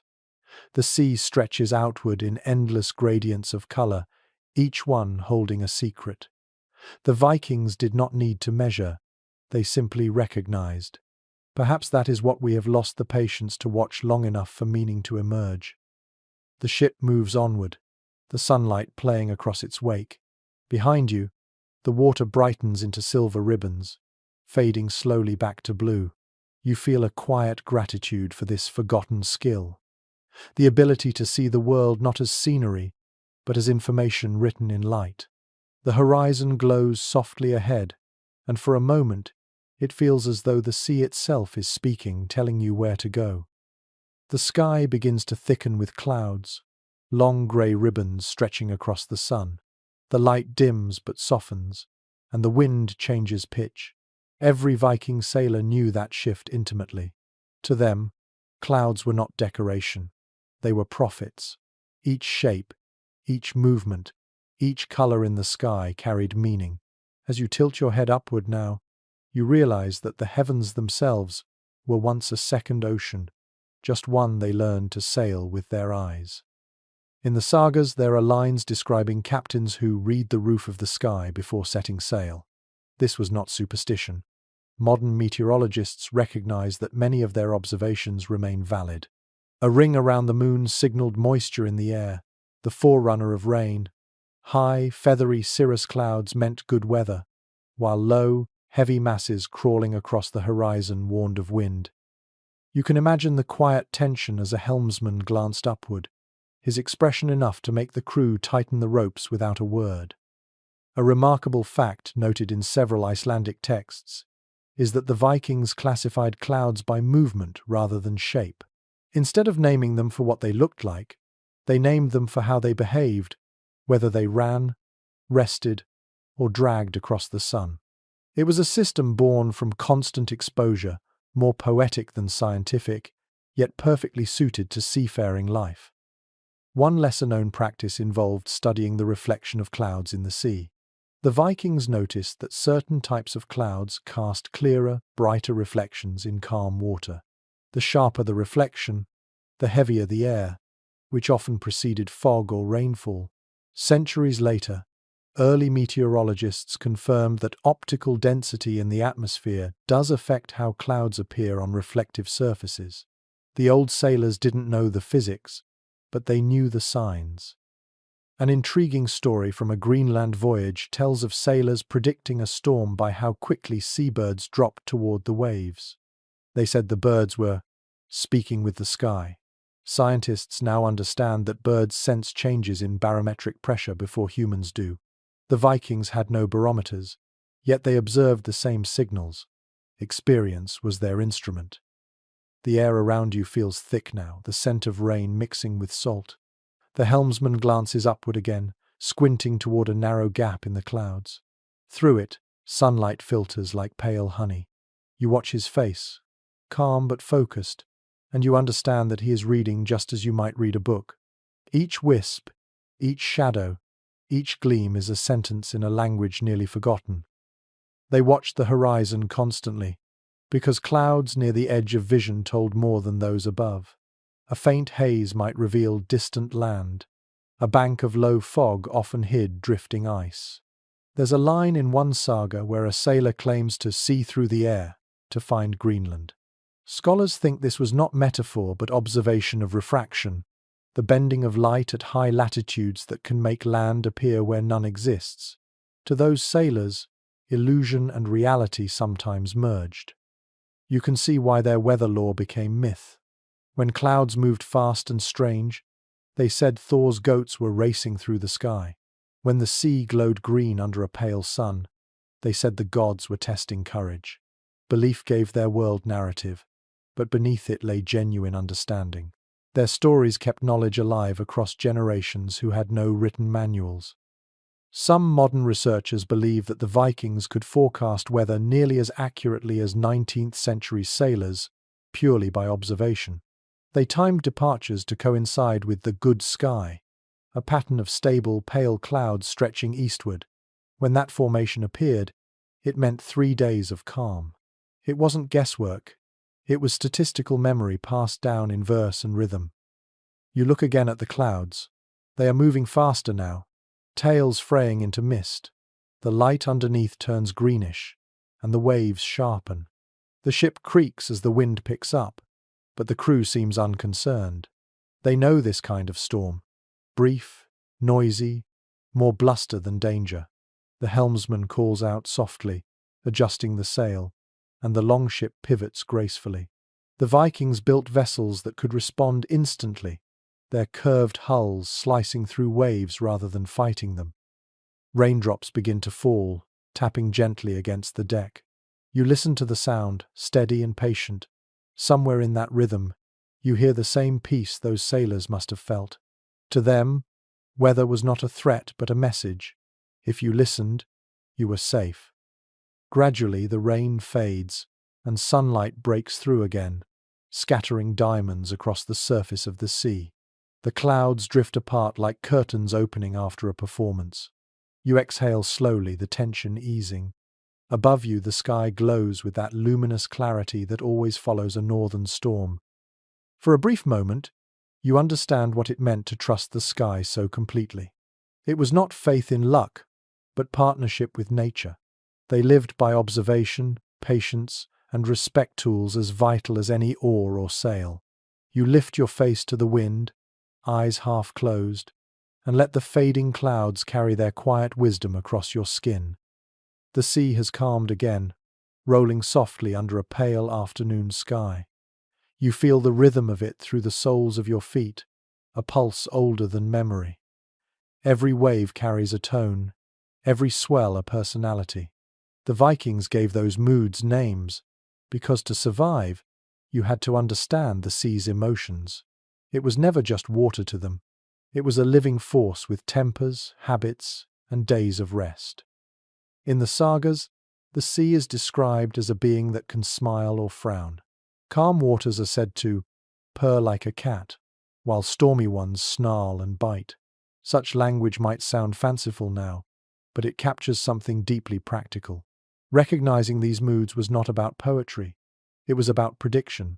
A faint shimmer on the horizon might mean playful swells, harmless and rhythmic. A green-black surface with low humps meant rising wind and danger. Each texture told a story. Mariners' journals from later centuries echo this same skill.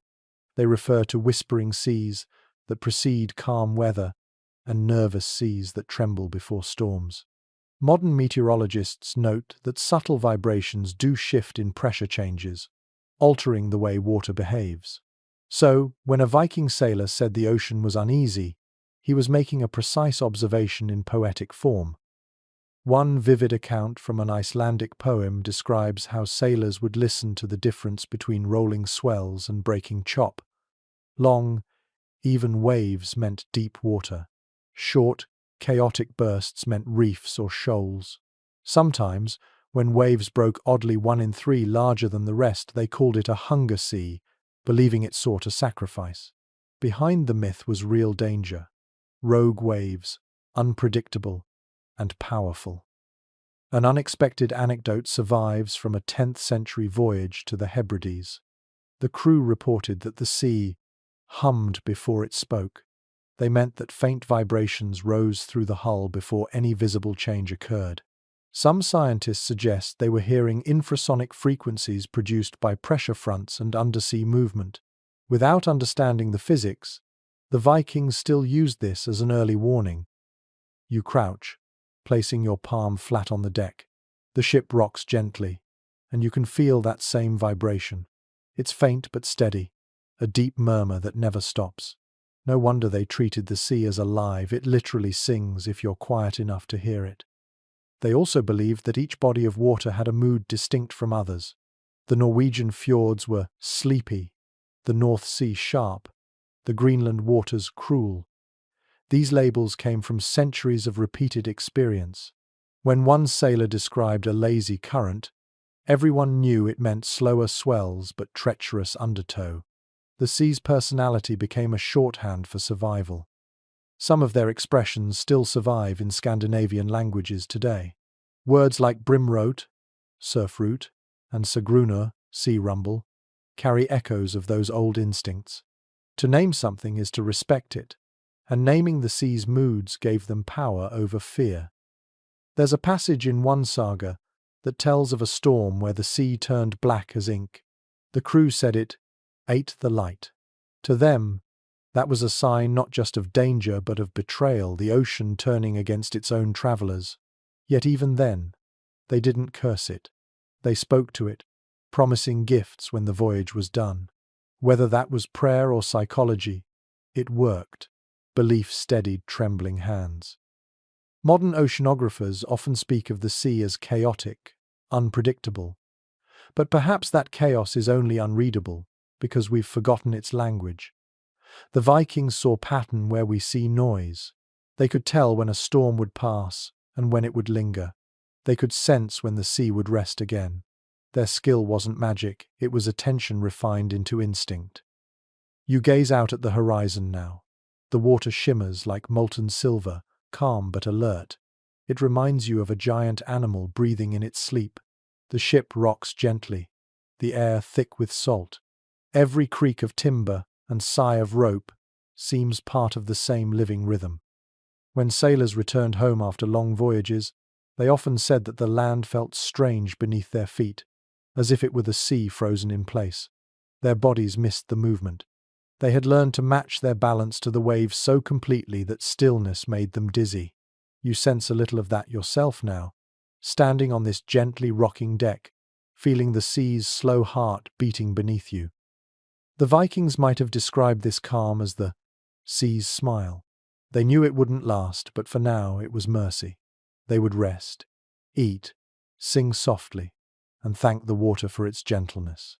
The sea, unpredictable as ever, listened. You close your eyes and let that pulse move through you, the soft lift, the slow drop, the eternal breathing of the ocean.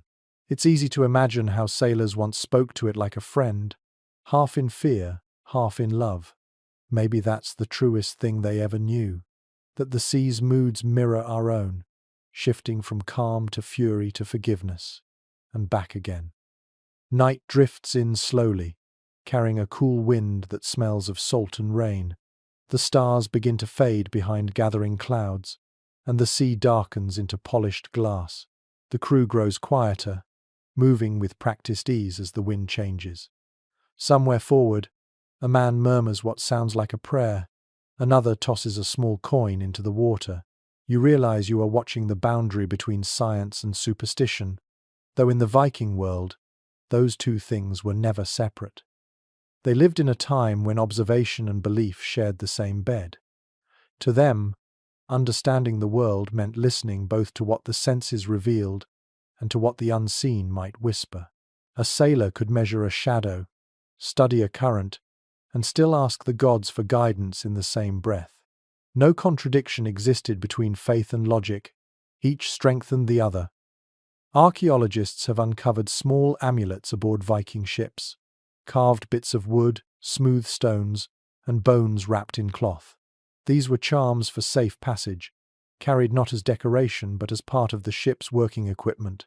They were often placed near the mast, where wind and fate met. In one burial site, a fragment of birch bark was found inscribed with runes that translate roughly to, "May the sea see me kindly." That single sentence holds their worldview in miniature knowledge paired with reverence. A curious custom mentioned in early Norse writings describes sailors scratching runes into the hull before launching. The marks represented wind, luck, or calm seas. It is difficult to know whether they believed these signs physically affected the ocean, or whether they were simply ways to focus intention. Some researchers think the carvings worked as psychological anchors, helping the crew face fear with a sense of control. Others insist the rituals were genuine attempts at communication with divine forces. The truth likely sits somewhere between both. One legend tells of a helmsman who refused to sail without a small pouch of earth from his homeland tied to the stern. He said it reminded the ship where to return. Historians debate whether such stories are literal or symbolic, but the sentiment feels deeply human, the longing for connection in a world of uncertainty. Even the shape of their ships reflected a blend of faith and practicality. The curved prows carved with dragons or serpents were not mere ornament. They were meant to frighten spirits of storm and mist, invisible entities thought to dwell in certain seas. Yet when approaching friendly harbours, the crew often covered the carvings with cloth to avoid scaring local land spirits. It was etiquette for the unseen world. To modernize, this might look quaint. But to the Vikings, balance between respect and reason was essential. You glance around the deck as the wind stiffens. The men tighten ropes and check the sail's edge. Their movements are deliberate, almost ritualistic. It is difficult to tell where work ends and ceremony begins. They whistle to the wind, not as jest but as invitation. That sound, sharp and bright, is said to please Njord, the god of seafarers. The superstition that whistling can summon wind still lingers among sailors today. In one saga, a captain hesitates before leaving harbour because the waves growl without mouths. The crew waits until dawn when the sea quiets, believing that the water spirits have been appeased. From a modern viewpoint, it could simply mean the tide changed, the wind calmed, and the danger passed. Yet that willingness to treat nature as conscious may have helped them survive. If you believe the sea listens, you pay attention to every sound it makes. The rain begins, light at first, pattering softly across the deck. You notice how no one curses or complains. Instead, they speak softly to the sky, their words half chant, half comfort. This is what made their world so different from ours. They did not separate knowledge from reverence. To know something deeply was to respect it. There are still puzzles historians argue about. Some claim that the Vikings' understanding of weather patterns was purely empirical, built on observation. Others argue that ritual and myth played an equal role in decision-making. Perhaps they are both right. In a world without instruments, intuition and imagination had to share the same space. The Vikings had no need to name one science and the other faith. They were simply two ways of keeping alive. As the night deepens, thunder murmurs far away, low and patient. Lightning flickers on the horizon, lighting up the clouds from within. The crew moves slower now, conserving energy, trusting the rhythm they know so well. The storm is not punishment or surprise. It is part of the pattern, and somewhere in that acceptance lies the heart of their wisdom. You stand still, the rain cooling your face, the ship rocking beneath your feet. The sea glows faintly each time lightning flashes, revealing a silver path across the water. It feels almost sacred, as though something vast and kind watches from beyond the storm. Perhaps that is what the Vikings understood most profoundly, that awe itself was a kind of knowledge, a bridge between mystery and truth. The sea quiets after the storm, breathing in long, gentle sighs. Mist clings to the water like smoke, soft and silver in the dawn. The air tastes clean again, sharp with salt and faintly sweet from seaweed. You hear a sound beneath the surface, a deep rush, like wind trapped underwater. The crew leans over the side, peering into the dim green world below. Then you see it, a shadow the size of the ship itself sliding beneath the waves. A whale. To Viking sailors, whales were not just animals. They were companions, omens, even guides. The Norse word for whale, halva, carried connotations of wisdom and age. Stories told of whales leading ships towards safe harbors or away from hidden reefs. Others warned of the Hufgufa, a creature so vast that sailors mistook it for an island until it sank beneath them. Some believed that when whales surfaced near calm waters, the voyage was blessed. When they disappeared for days, trouble followed. Archaeological evidence supports how deeply these creatures influenced Norse life. Carved whale bones were found in coastal settlements, shaped into ornaments and tools. Whale oil was prized for lamps that burned brighter than any other fuel. But the relationship went far beyond utility. The Vikings saw in whales something divine, creatures who crossed worlds, swimming between the known and the unknowable. A rare detail recorded by a later Icelandic historian describes how sailors used the songs of whales to navigate. He wrote that experienced men could hear the hum of life beneath and tell whether the animals swam in deep or shallow water. Modern research shows that whale calls do change with depth and temperature, echoing differently through various layers of the ocean. It is entirely possible that those ancient mariners noticed the same. Another curious fragment of lore tells of a voyage to Greenland, where the crew followed a pod of whales for days, trusting their path to lead them through fog. When land appeared, they offered part of their catch back to the sea in gratitude. Whether that story is true or not, it captures the spirit of the time, the belief that listening to life, not just to the elements, could reveal direction. Some scholars still wonder whether such stories were metaphorical or literal. Perhaps the Vikings followed whales because they hunted near nutrient-rich currents that also favored navigation. Perhaps it was instinct shaped by generations of observation. Whatever the case, their respect for those creatures endured. To kill a whale without reason was considered bad luck. Even warriors, fierce in every other respect, hesitated before striking something so immense and intelligent. You imagine the sound now, the low, haunting call that travels farther than any human voice. It vibrates through the ship's hull and settles in your bones. The men listen in silence, their faces calm, their eyes reflecting faint moonlight. In this moment, no one doubts that the ocean is alive. The song fades, but the peace it leaves behind lingers. There is a tale of a chieftain who claimed a white whale had saved his ship from destruction. When a storm rose suddenly, the creature surfaced beside them, breaking the waves and calming the water. Whether myth or coincidence, the story passed into legend. Modern scientists have documented cases where whales disrupt surface waves simply by moving near them. Perhaps this man's miracle was just the physics of motion, but that doesn't make it less wondrous. Later, you hear laughter as the crew shares fragments of old sea songs. Many of them mention whales, comparing them to gods or mountains that breathe. Some verses describe whales carrying souls to the afterlife, swimming through stars instead of water. The image stays with you, the idea that every voyage might have a guardian below, unseen yet present. You lean on the rail again, peering into the glowing blue beneath the surface. It feels endless, full of life. A single ripple crosses the calm, spreading outward until it vanishes into distance. Perhaps that's how wisdom travels too, one motion in deep water, unseen but everlasting. The Vikings might not have called it science, but they understood connection. They saw themselves as part of a world where animals, humans, and gods all moved within the same pattern. Every whale's breath, every wave's rise, every gust of wind belonged to the same great rhythm. You stand quietly now, listening for another sound from below. There is none, but the silence feels full, like the pause between heartbeats.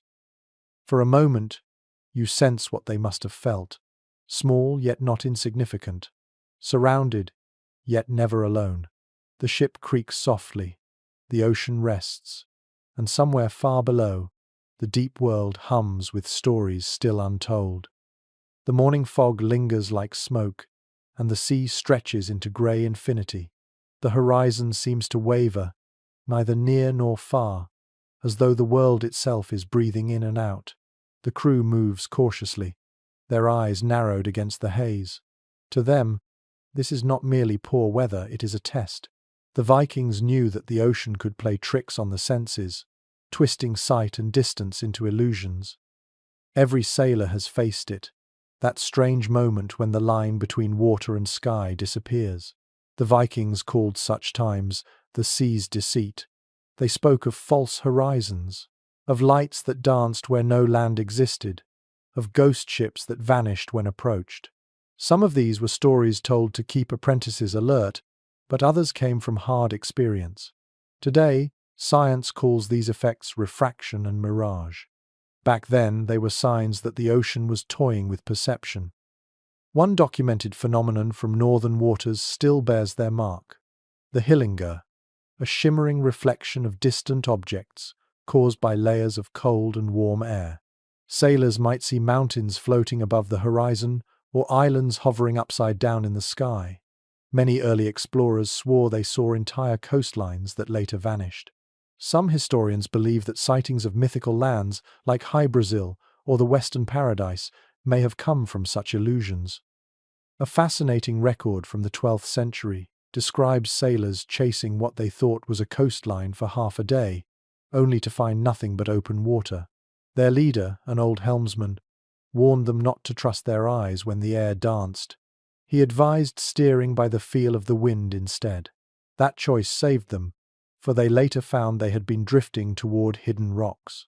His wisdom, though wrapped in mythic language, reflected a keen understanding of optical distortion.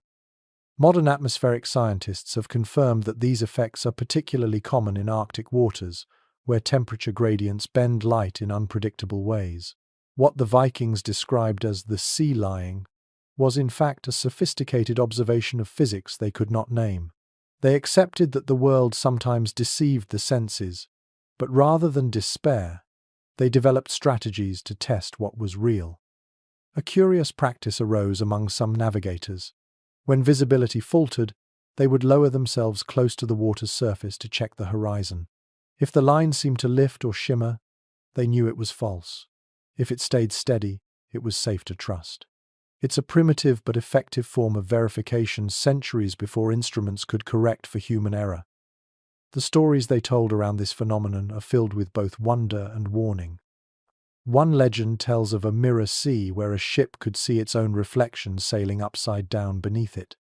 Another describes a ghost fleet moving in perfect silence, which vanished when a sailor spoke its name. These tales might sound supernatural, but they echo what scientists now call the Fata Morgana effect, a type of layered mirage that creates inverted or duplicated images over water. You imagine the tension such illusions must have caused. Imagine standing on the deck, exhausted after days of fog, when suddenly a coastline appears out of nowhere. The crew cheers, land at last. But hours later, it remains the same distance away, or worse, fades into mist. Hope turns to confusion, and confusion to fear. For people who trusted their senses, absolutely. That betrayal of sight must have felt like the sea playing tricks for its own amusement. Yet not all deceit was malicious. Some sailors claimed that the ocean tested those it favored, granting glimpses of future journeys or distant lands yet to be reached. To dreamers and poets among them, the mirages were promises rather than lies. Even modern psychologists might say they were right in a sense. The mind, under stress and isolation, projects meaning onto the uncertain. The Vikings turned that uncertainty into story, and in doing so, tamed it. One unusual discovery supports their keen observation. Ice cores from Greenland contain layers of volcanic dust that sometimes created a faint glow across the North Atlantic sky. Sailors mistook this pale radiance for distant land or supernatural light. Their mistake was natural. The air itself was scattering light differently. Even their errors were forms of learning. As you watch the mist shift around the ship, shapes begin to appear and dissolve: a tower, a ridge, a city made of vapor. For a moment, you feel what they must have felt: awe mingled with caution, a reminder that the world can both guide and mislead. You blink, and the image fades. The helmsman keeps his gaze low, steady on the waves rather than the horizon. His calm steadiness feels contagious. The lesson is simple yet eternal. The sea may lie, but the water's movement never does. A true sailor reads motion, not mirage. You take a breath, tasting the cool, damp air. The fog begins to thin, the sky lightening above. What remains of the illusions melts into truth, and land appears far ahead, small and solid this time. The ship holds course, unhurried, as if it already knew that patience would reveal what sight could not. Night falls quietly, the sea settling into its long, steady rhythm. The crew moves like shadows on the deck, wrapping cloaks around their shoulders. You hear the soft rasp of rope against wood, the sigh of the sail, the occasional murmur of a man half asleep at his post. Life on board a Viking ship was not all storms and conquest. Most of it was this: waiting, listening, surviving the long hours when nothing happened except the endless conversation between body and sea. The watches divided the night. One group rested while another stayed awake, eyes scanning the darkness. They called these shifts Vaktar, and each had its song or chant to mark time. You imagine yourself in their place, the cold biting at your hands, the stars sharp and silent overhead. Every few hours, someone whispers a change of guard, and footsteps shuffle quietly past you. The rhythm never stops. Historical evidence paints a surprisingly intimate picture of life aboard these vessels. Excavations of longship remains show small sleeping spaces near the oar benches, lined with animal skins or wool blankets. Each sailor carried a personal chest that doubled as a seat. Inside were his clothes, tools, and a few keepsakes. A carved comb, a lucky charm, perhaps a scrap of home, woven cloth. Nothing was wasted. Everything had a purpose. The crew's meals were simple but filling: dried fish, hard bread, cheese, and ale when it could be spared. Fresh water was stored in wooden barrels, guarded carefully, for brine and thirst were constant enemies. Archaeologists even found traces of herbs in ancient storage jars, proof that some sailors seasoned their food to break the monotony. You can almost smell it now, a faint mix of smoke, salt, and dill rising from the small fire in a metal pan. They sang to keep rhythm during rowing, long, slow chants that echoed over the waves. Some songs were workmanlike, timed to each pull of the oar. Others were half lullaby, half prayer melodies meant to soothe the sea itself. A line from an old saga says, "The ship sleeps when the men sing." Perhaps it was true. The deep sound of voices, the weight of harmony, might have steadied the hull in rough water. You close your eyes and listen. The song fades into the distance, replaced by the hush of waves against wood. Somewhere below deck, a man mutters in his sleep. Another adjusts his blanket. The air smells of sweat and tar, human and sea mingled together. It is not unpleasant. It is life condensed into motion, endurance, and patience. There were superstitions for the night, too. No one whistled after dark for fear of calling the wind too soon. No one sharpened a blade under the stars. It might offend spirits of iron. These rules kept hands busy in the daylight and still at night, a kind of rhythm between rest and readiness. You think about what it meant to sleep here, surrounded by uncertainty. The horizon could bring storms, or calm, or nothing at all. Dreams must have come mixed with motion. Some sailors said they dreamed of land each night, but woke to endless water. Others claimed that in the darkest hours, they felt the ship drift between worlds, the living sea above, the ghostly one below. Modern researchers studying sleep patterns on small vessels note how constant movement changes the human sense of time. You never quite enter deep rest. You hover, half aware, always listening for change. The Vikings endured this for weeks or months, yet their accounts rarely mention complaint. Fatigue was simply part of the sea's bargain. Occasionally, a story surfaces of humor amid the hardship. One fragment tells of two sailors arguing over whose snoring sounded like thunder, keeping the crew awake. Their captain solved the dispute by assigning them opposite watches so each could sleep without the other's storm. You can almost hear the laughter echoing through the dark, rough voices softened by exhaustion and camaraderie. You walk toward the stern, where the helmsman stands alone. His eyes reflect faint starlight. He nods slightly but does not speak. The tiller moves with small, practiced motions, keeping the course steady. Behind him, the sea stretches into blackness, limitless yet strangely gentle. The sound of waves against the hull is hypnotic now, a steady lull that seeps into your bones. There is comfort in this repetition, a rhythm as reliable as a heartbeat. You sense how these sailors found peace not in safety but in routine, the daily motions that kept fear away. To live like this required faith not in gods or stars, but in habit. Every rope tied the same way, every tool placed exactly where it belonged. The smallest ritual became an anchor against chaos.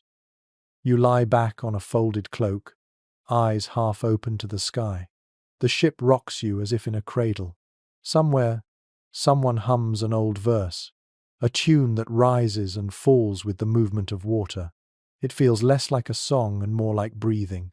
The world narrows to the creak of wood, the rhythm of waves, the soft pulse of life in the dark. You understand now why the Vikings called the sea the Long Road. It wasn't just distance, but time itself stretched thin. Each night folded into the next, a quiet space where work, fear, and wonder blended together. Sleep was not escape. It was surrender to that rhythm. And as the ship glides on through darkness, you drift with it, somewhere between waking and dreaming, carried by a heartbeat made of wind and water. Morning arrives pale and cold, the horizon drawn in mist. The longship rocks gently, its timbers sighing after a quiet night. You feel the faint tremor of oars being moved, the creak of leather against wood. The sea smells different now, tinged with the sweetness of foreign shores. The Vikings were not only explorers or warriors, they were traders who followed the veins of the sea to every reachable coast. You can imagine them at dawn, tightening ropes, checking sails, speaking in low tones about markets and goods. Silver from the east, silk from the south, furs from the north, amber gathered from Baltic beaches. Their ships carried the world's currencies of the early Middle Ages, yet what they traded most skillfully was knowledge. Every voyage was an exchange of stories, languages, and skills. Archaeological evidence paints a picture of wide connections. Norse beads have been found as far as Baghdad. Coins stamped with Arabic script have been unearthed in Sweden. The so-called Viking trade routes were arteries of culture, stretching from the White Sea to the Black, from Dublin to Constantinople. To navigate such distances without maps required not only courage, but a near spiritual attention to the sea's patterns. An account written centuries later in the King's Mirror describes how sailors chose their time to travel south by watching bird migrations and the colour of the waves. Pale green water meant cooler currents, good for northward journeys. Dark blue meant the warmer flows that helped southbound ships. These were not guesses. They were the product of generations of quiet, repeated observation. One small discovery in a Danish burial mound revealed trade in miniature, a wooden box filled with peppercorns. It might seem trivial, but pepper came only from India in that age. The merchant who carried it had travelled, directly or indirectly, across half the known world. He likely could not name the lands between, but he knew every harbour, every current, every custom house that linked them together. The Vikings saw no contradiction between being raiders and merchants. In one season they might take spoils by force, in another trade the same goods peacefully. Their ships made both possible. The same long, narrow hull that sliced through surf in battle also slipped easily into shallow rivers for commerce. Because of that, they reached inland cities that few Western Europeans had ever heard of. They bought honey in Novgorod, sold furs in Kiev, and bartered iron in the markets of Byzantium. You picture one of those harbours now. The air smells of tar, spices, and smoke. Wooden stalls line the shore, filled with copper, glass, and wool. The crew unloads goods with practiced rhythm, stacking barrels, counting coins. They speak bits of half a dozen tongues, mixing Norse with Slavic, Greek, and Arabic. To live this life meant being a bridge between worlds. What fascinates historians most is how the Vikings managed to keep such vast routes alive without written contracts or maps. Trust, reputation, and oral record were their tools. A man's word mattered more than his sword. If a sailor cheated a partner, news travelled faster than any ship. Honour was currency, and navigation of character proved as vital as navigation of seas. One overlooked clue to their trading success lies in the construction of the Nar, their cargo ship. Unlike the long, sleek warships, the Nar was broader and deeper, built to carry weight. It was slower but remarkably stable. Tests with modern replicas show that it could hold up to 20 tons of goods and still ride smoothly in rough water. That stability made long routes possible and transformed Vikings from mere raiders into global traders. You step closer to the railing, watching the crew adjust the sail. A gust of wind fills it, and the ship lurches forward with calm determination. Somewhere ahead lies another port, another culture, another story. For a moment, the distance between continents feels smaller than the space between heartbeats. Scholars have often asked what drove them to keep exploring. Was it greed, curiosity, or necessity? The truth likely combined all three. In a world where farmland was scarce and winters long, the sea was both livelihood and escape. Yet even after wealth poured back to their homelands, voyages continued. Perhaps discovery itself had become their trade, a kind of restless hunger that could never be satisfied. You watch sunlight break through the clouds, laying gold across the waves. The water glitters like coins scattered across the surface. Maybe that image crossed their minds too as they steered toward distant markets. Profit, adventure, and wonder merged together until they were indistinguishable. As evening falls, the crew settles around a small brazier, its glow soft against their faces. Someone hums a tune learned from a trader in faraway Miklagard, the city we now call Istanbul. The melody carries across the deck, mingling with the scent of salt and smoke. For a moment, The ship feels less like a vessel of commerce and more like a floating piece of the world's fabric, woven from every shore it touched. You sit quietly, warmed by the fire, watching sparks drift upward. The sea around you glows faintly under the setting sun. You realize that trade was more than exchange of goods. It was exchange of vision. Each voyage stretched the map of what was possible, and in doing so, reshaped the very idea of home. The sun rises over a coastline still wrapped in mist. Behind the ship, the sea glitters faintly, calm after so many restless nights. Ahead, the land begins to take shape. Dark slopes, a strip of sand, a few distant huts where thin columns of smoke curl into the morning sky. For the men aboard, this sight is both relief and longing. For every sailor who left home, someone stayed behind to watch the horizon. The Vikings' world was never only about those who sailed, it was also about those who waited. The wives, mothers, sisters, and daughters who lived along the fjords learned the language of the sea from the shore. They watched the wind's direction in the smoke of their hearths, counted the days since departure, and read the tides as if they were letters sent by the ocean itself. In some Icelandic sagas, women are described as keepers of weather wisdom. One fragment mentions a farmer's wife who could predict the return of ships by how the clouds bent around the mountain. She would hang clean cloths outside as a sign for the village. If the fabric stayed dry through the night, the winds favored homecoming. If it grew damp, the sea would hold her men a little longer. It might sound like folklore, but humidity and airflow around cliffs truly do shift before storms. Archaeological digs at coastal settlements have revealed charms and tokens left in doorways, small pieces of driftwood tied with thread, stones shaped like boats, shells arranged in circles. These were offerings not for gods of war but for gods of waiting. They represented patience, hope, and faith in tides. Each object held a quiet conversation with the sea. One touching account from later Norse chronicles describes a woman in Norway who kept a lamp burning in her window for every night her husband was gone. Locals called it a sea eye. The flame was small, but sailors swore they could see it flicker even from the fjord's mouth. Modern historians think these lamps served as navigation aids too, though that practical purpose never diminished their emotional weight. You can picture it now. A house built of timber and turf, the air rich with the scent of smoke and salt.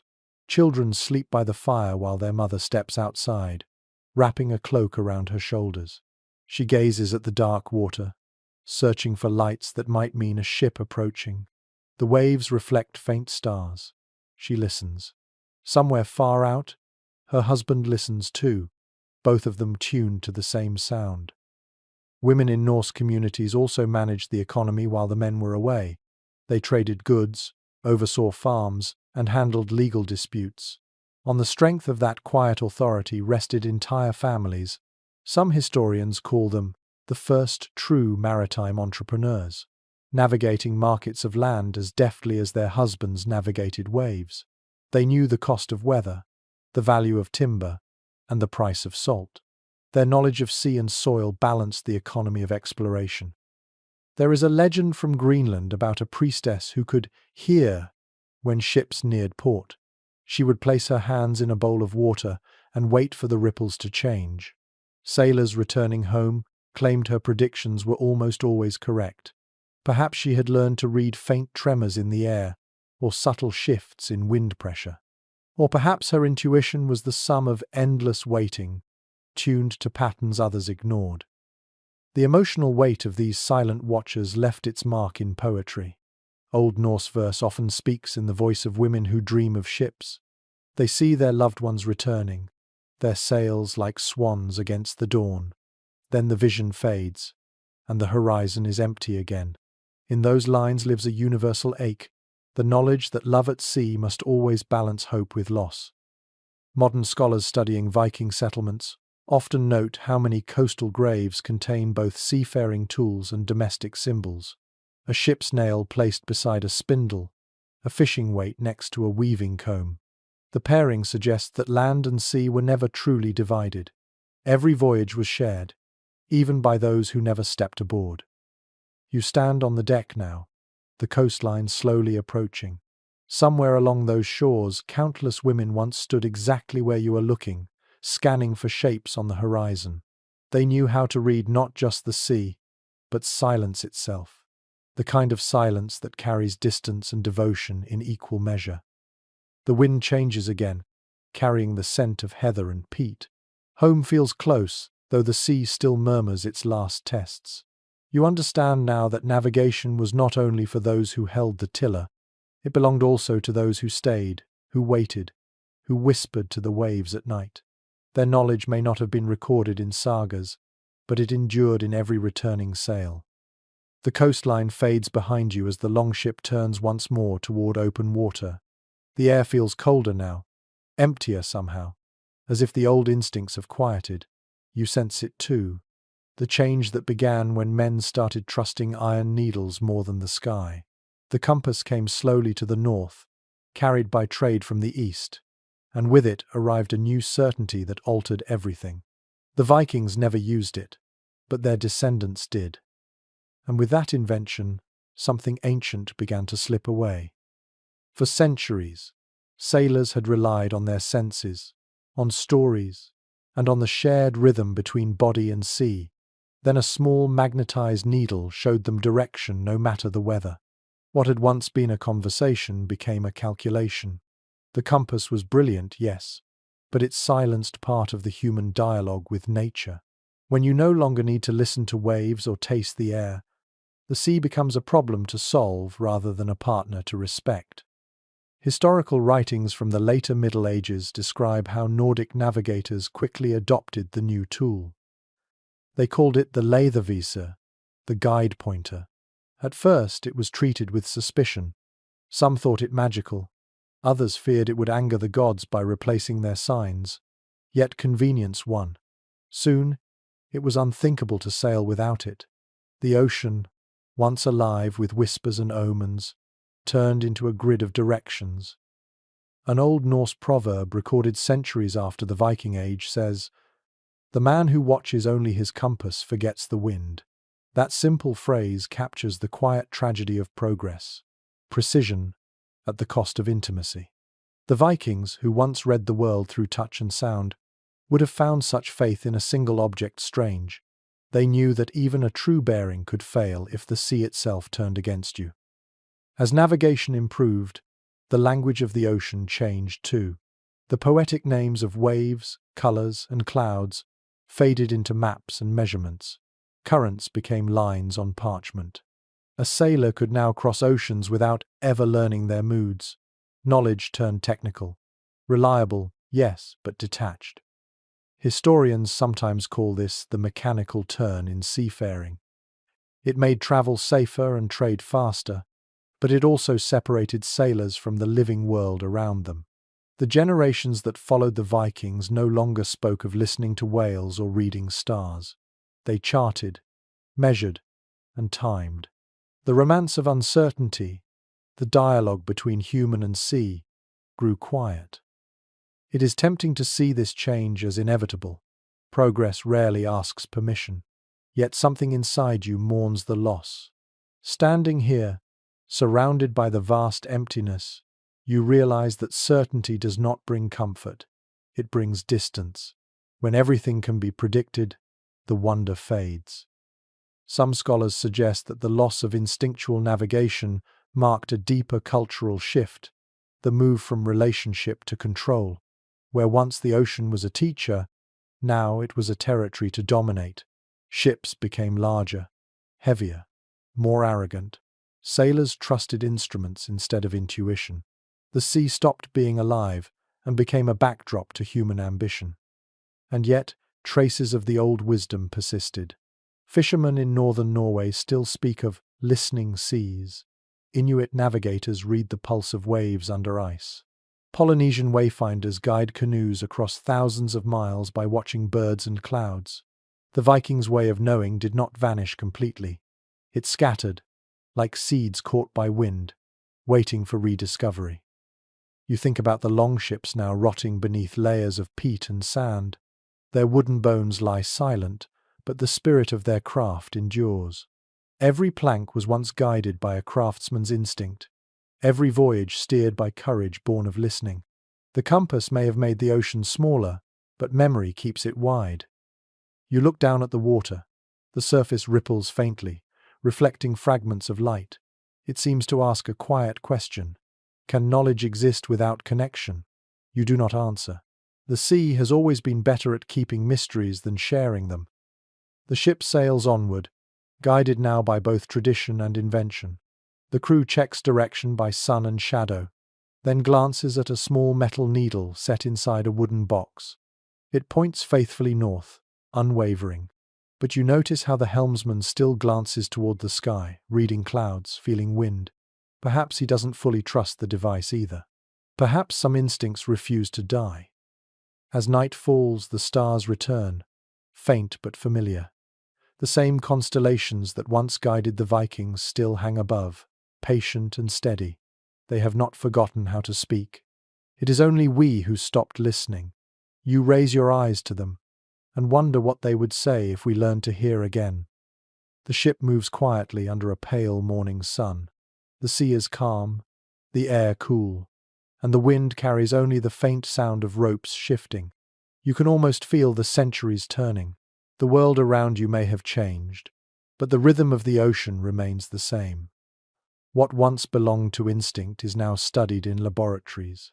Modern science has begun to circle back, tracing the paths of ancient wisdom it once dismissed as superstition. Oceanographers have spent decades studying how humans sense motion and space. They now know that our brains are capable of processing small environmental cues far beyond conscious thought. Tiny changes in wind temperature, in the color of light, even in the pattern of echoes can trigger orientation responses. What a Viking sailor once called sea sense, or half it turns out to be measurable. It is pattern recognition, honed by repetition, until it feels like intuition. Recent research in cognitive psychology supports this too. Experienced navigators show activity in parts of the brain linked not to logic, but to spatial memory and emotion. They literally feel direction rather than calculate it. The old navigators were right in trusting their bodies. The modern world, it seems, is only now catching up to what they already knew by instinct. There are experiments where scientists blindfold sailors and place them on ships under different weather conditions. Remarkably, many can still sense orientation by subtle environmental changes, the pull of current, the rhythm of swell, even pressure in their ears. The Vikings would not have found this surprising. They would have smiled, perhaps, at the idea that modern people needed machines to prove what any fisherman could tell you. The same rediscovery is happening in oceanography. Satellite maps now show invisible roads of water, currents, gyres, and drift lines that match Viking routes traced 1,000 years ago. The men who once followed foam and seabirds were mapping the same highways of movement we study with computers. They read the living ocean, and science has finally drawn the same lines in color-coded precision. Even meteorologists now look with new respect at ancient methods of weather reading. Cloud halos, changes in the scent of air, and the sudden quiet before a squall all correspond with measurable shifts in atmospheric pressure. What we call meteorology, they once called memory. The sea taught them, and they listened. There is an irony in how progress sometimes brings us back to the beginning. The Vikings crossed oceans without instruments. Centuries later, scientists with satellites confirm their methods were astonishingly accurate. All the while, the knowledge had been waiting, stored in songs, stories, and the movements of hands tying ropes exactly the same way their ancestors did. A lesser-known study from northern Norway involved fishermen who claimed to sense when they were near land even in dense fog. Researchers discovered they were unconsciously detecting low-frequency sound reflections from cliffs, the same phenomenon that allows bats to orient. The human ear, it turns out, can register these echoes too, though most people have forgotten how. The Vikings had not. Even psychology has joined this reconciliation. Scholars now argue that intuition is not irrational but the product of accumulated experience compressed into feeling. To know something in your bones is simply to remember faster. The sea trained the mind to act without hesitation, to respond before thought. For a sailor, that was not poetry but survival. You stand at the ship's edge, watching waves slide past in slow procession. The line where sky meets water looks eternal, yet you know it has been measured, charted, and scanned from space. Still, the ocean feels mysterious, as if numbers can never quite capture its meaning. The more we quantify it, the more it slips away into something deeper. Perhaps that is why people keep returning to these old ways. Modern explorers study Polynesian wayfinders, Arctic hunters, and northern sailors not for nostalgia but for truth. In their stories lies an awareness that technology can only enhance, never replace. Machines measure, but only humans interpret. You feel the wind shift against your cheek, light and cool. It carries a whisper, the same kind that must have brushed the faces of sailors long before compasses, long before clocks. For a moment, you sense what they knew, that direction is not always a point on a dial, but a conversation between body, air, and memory. The ship continues forward, tracing invisible lines across an ancient surface. The instruments hum quietly, the men watch their readouts, but you look instead to the waves. Their rhythm feels right. It feels alive. Maybe that is what science is rediscovering, that the truest form of understanding comes not from separating ourselves from the world, but from belonging to it completely. Evening falls softly, and the sea glows with that deep blue light that lingers long after sunset. The air is cool, almost still, and the ship drifts more than it sails. You stand at the rail, watching how the water reflects the fading sky. Each ripple carries a story, each wave a memory. For the Vikings, the sea was never only water. It was the keeper of everything that had ever happened upon it. They believed that the ocean remembered. In the sagas, storytellers spoke of the memory of water. They said that the sea could recall every ship that crossed it, every man who drowned, every oath shouted into the wind. To speak aloud on deck was to add your voice to that memory. Historians once dismissed this as poetic fantasy, but perhaps there is more truth in it than anyone expected. Water, after all, carries traces of everything it touches. Modern science has shown that it stores chemical histories, recording pollution, ash, even fragments of DNA. The sea really does remember, just not in the way people once imagined. What matters most is that the Vikings understood the power of story to preserve knowledge when nothing else could. Without paper or instruments, they turned to song. Every voyage was recorded in rhythm, every observation stitched into verse. These chants carried the coordinates of the North Atlantic in words easy to remember but rich with meaning. Sail when the dawn is red, one line advised. Turn when the gulls fly inland. Those phrases contained entire systems of navigation hidden inside poetry. Archaeologists studying fragments of runic carvings found near old harbours discovered short inscriptions that might have been mnemonic codes for routes. A single rune could stand for a landmark or current, a compact language of survival. What began as ritual later became record. Even after Christianity reached the north and the old gods faded, the rhythm of remembering by voice continued. When ships returned home, their tales were performed in smoky halls. The audience would close their eyes, swaying slightly to the rhythm of the recited journey. In that way, the knowledge of currents, skies, and winds passed from sailor to child, from one generation to the next. Each story strengthened the link between people and sea, making memory the truest map. It is remarkable how much of that memory survives. In some fishing villages of northern Norway, old men still recite sea verses nearly unchanged from medieval forms. They describe how to find safe passage between islands, when to expect whales, where the cold streams run strongest. The language has shifted, but the wisdom remains. These words carry a continuity that machines cannot record: the experience of living, seeing, and feeling the sea as part of oneself. A curious detail from folklore speaks of sailors who believed that forgetting the sea's sounds would bring bad luck. Before a voyage, they would sit quietly by the shore, closing their eyes to listen. They had to remember how the waves sounded when leaving home, so they could match that sound again when returning. It was a kind of auditory signature, a reminder that the ocean itself marked time by rhythm. Modern historians often compare this oral preservation to the work of later explorers who relied on written logs, yet the two are not so different. Both are records of attention, one written in ink, the other carried in breath. Where we archive data, they archived feeling. The sea's moods, the smell of kelp, the tilt of the horizon, these were the coordinates of their world. You look out over the darkening water and wonder how much of that old knowledge still flows within it. Perhaps the ocean does remember, not in stories or runes, but in the unbroken movement that connects every tide to every shore. A wave that once struck a Viking hull might still echo faintly here, rippling outward through centuries. The thought is strangely comforting. Memory, like the sea, never really disappears. It only changes shape. What was once a song on a ship becomes a whisper in a museum, or a scientific theory, or a quiet moment like this, someone standing on the edge of the world, listening to what water still knows. You close your eyes, hearing the soft rhythm beneath your feet. The ship sways gently, and for a moment, it feels as though all time folds together. The old sailors, the storms, the calm mornings, the endless journeys.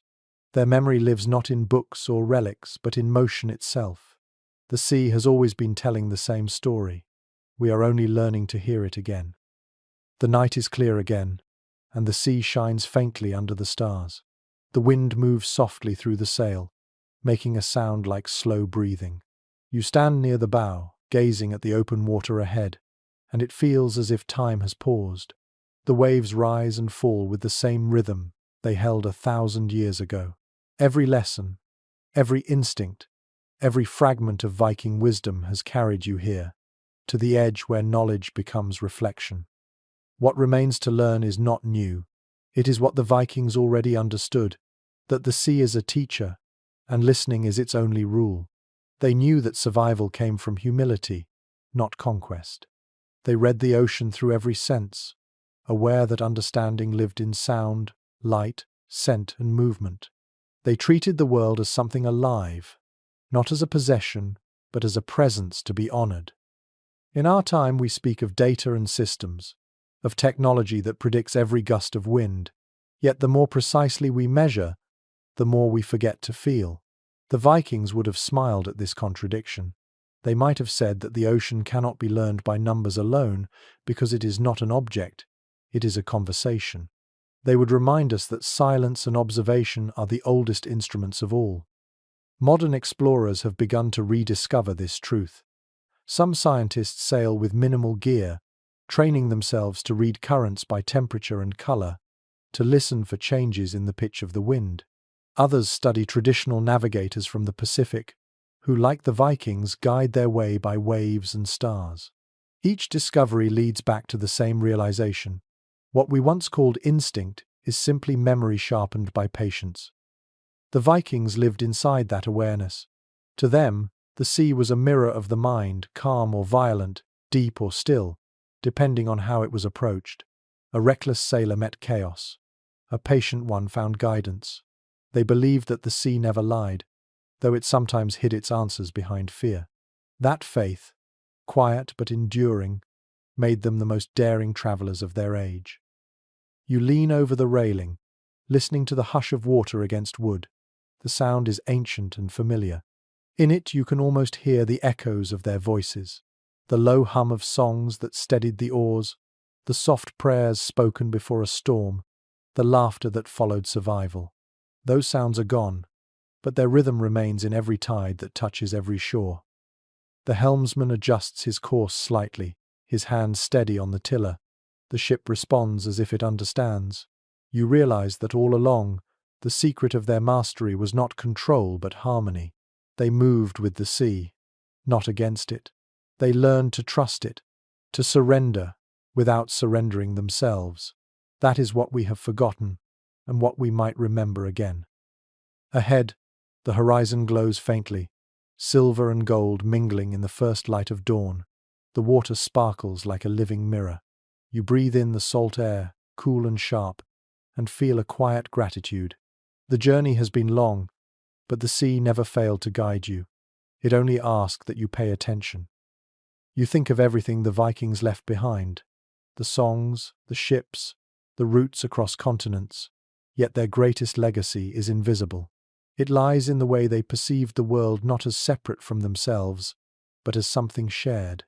They looked at the sea and saw their own reflection, fragile and powerful, lost and found in the same motion.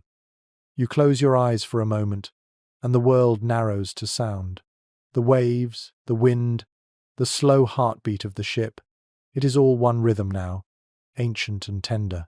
The journey that began with whispers of salt and night ends in stillness, where the ocean listens back. Now the waves grow slower, the air warmer. The stars blur into soft light as dawn stretches across the horizon. The ship drifts almost silently, carried by the same current that has always moved beneath the surface of the world. You let your breath match that rhythm, slow, calm, steady. In this quiet moment, you feel the memory of everything you've heard. The songs of birds, the hum of whales, the sigh of the wind through sails. They blend together, gentle and endless, like a lullaby older than language. The sea no longer feels vast or cold. It feels like home. The Vikings understood that peace was not found on land but within the movement of the ocean. They trusted it, surrendered to it, and learned to rest inside its power. That same calm waits here for you now. The horizon glows softly, and the water glimmers as if welcoming you back. You can let go of thought for a while. Let your body sway with the waves. Let your breath slow until it feels like part of the tide. The world is safe here. Nothing is rushing you. The sea is still speaking, but now its voice is a whisper meant for sleep. The sky brightens, the ship drifts on, and the water becomes glass again. You feel the faint pull of gravity and the warmth of the air on your skin. The voyage is complete, yet it never truly ends. You carry the rhythm with you, the old knowledge, the sound of calm, the memory of water. Sweet dreams.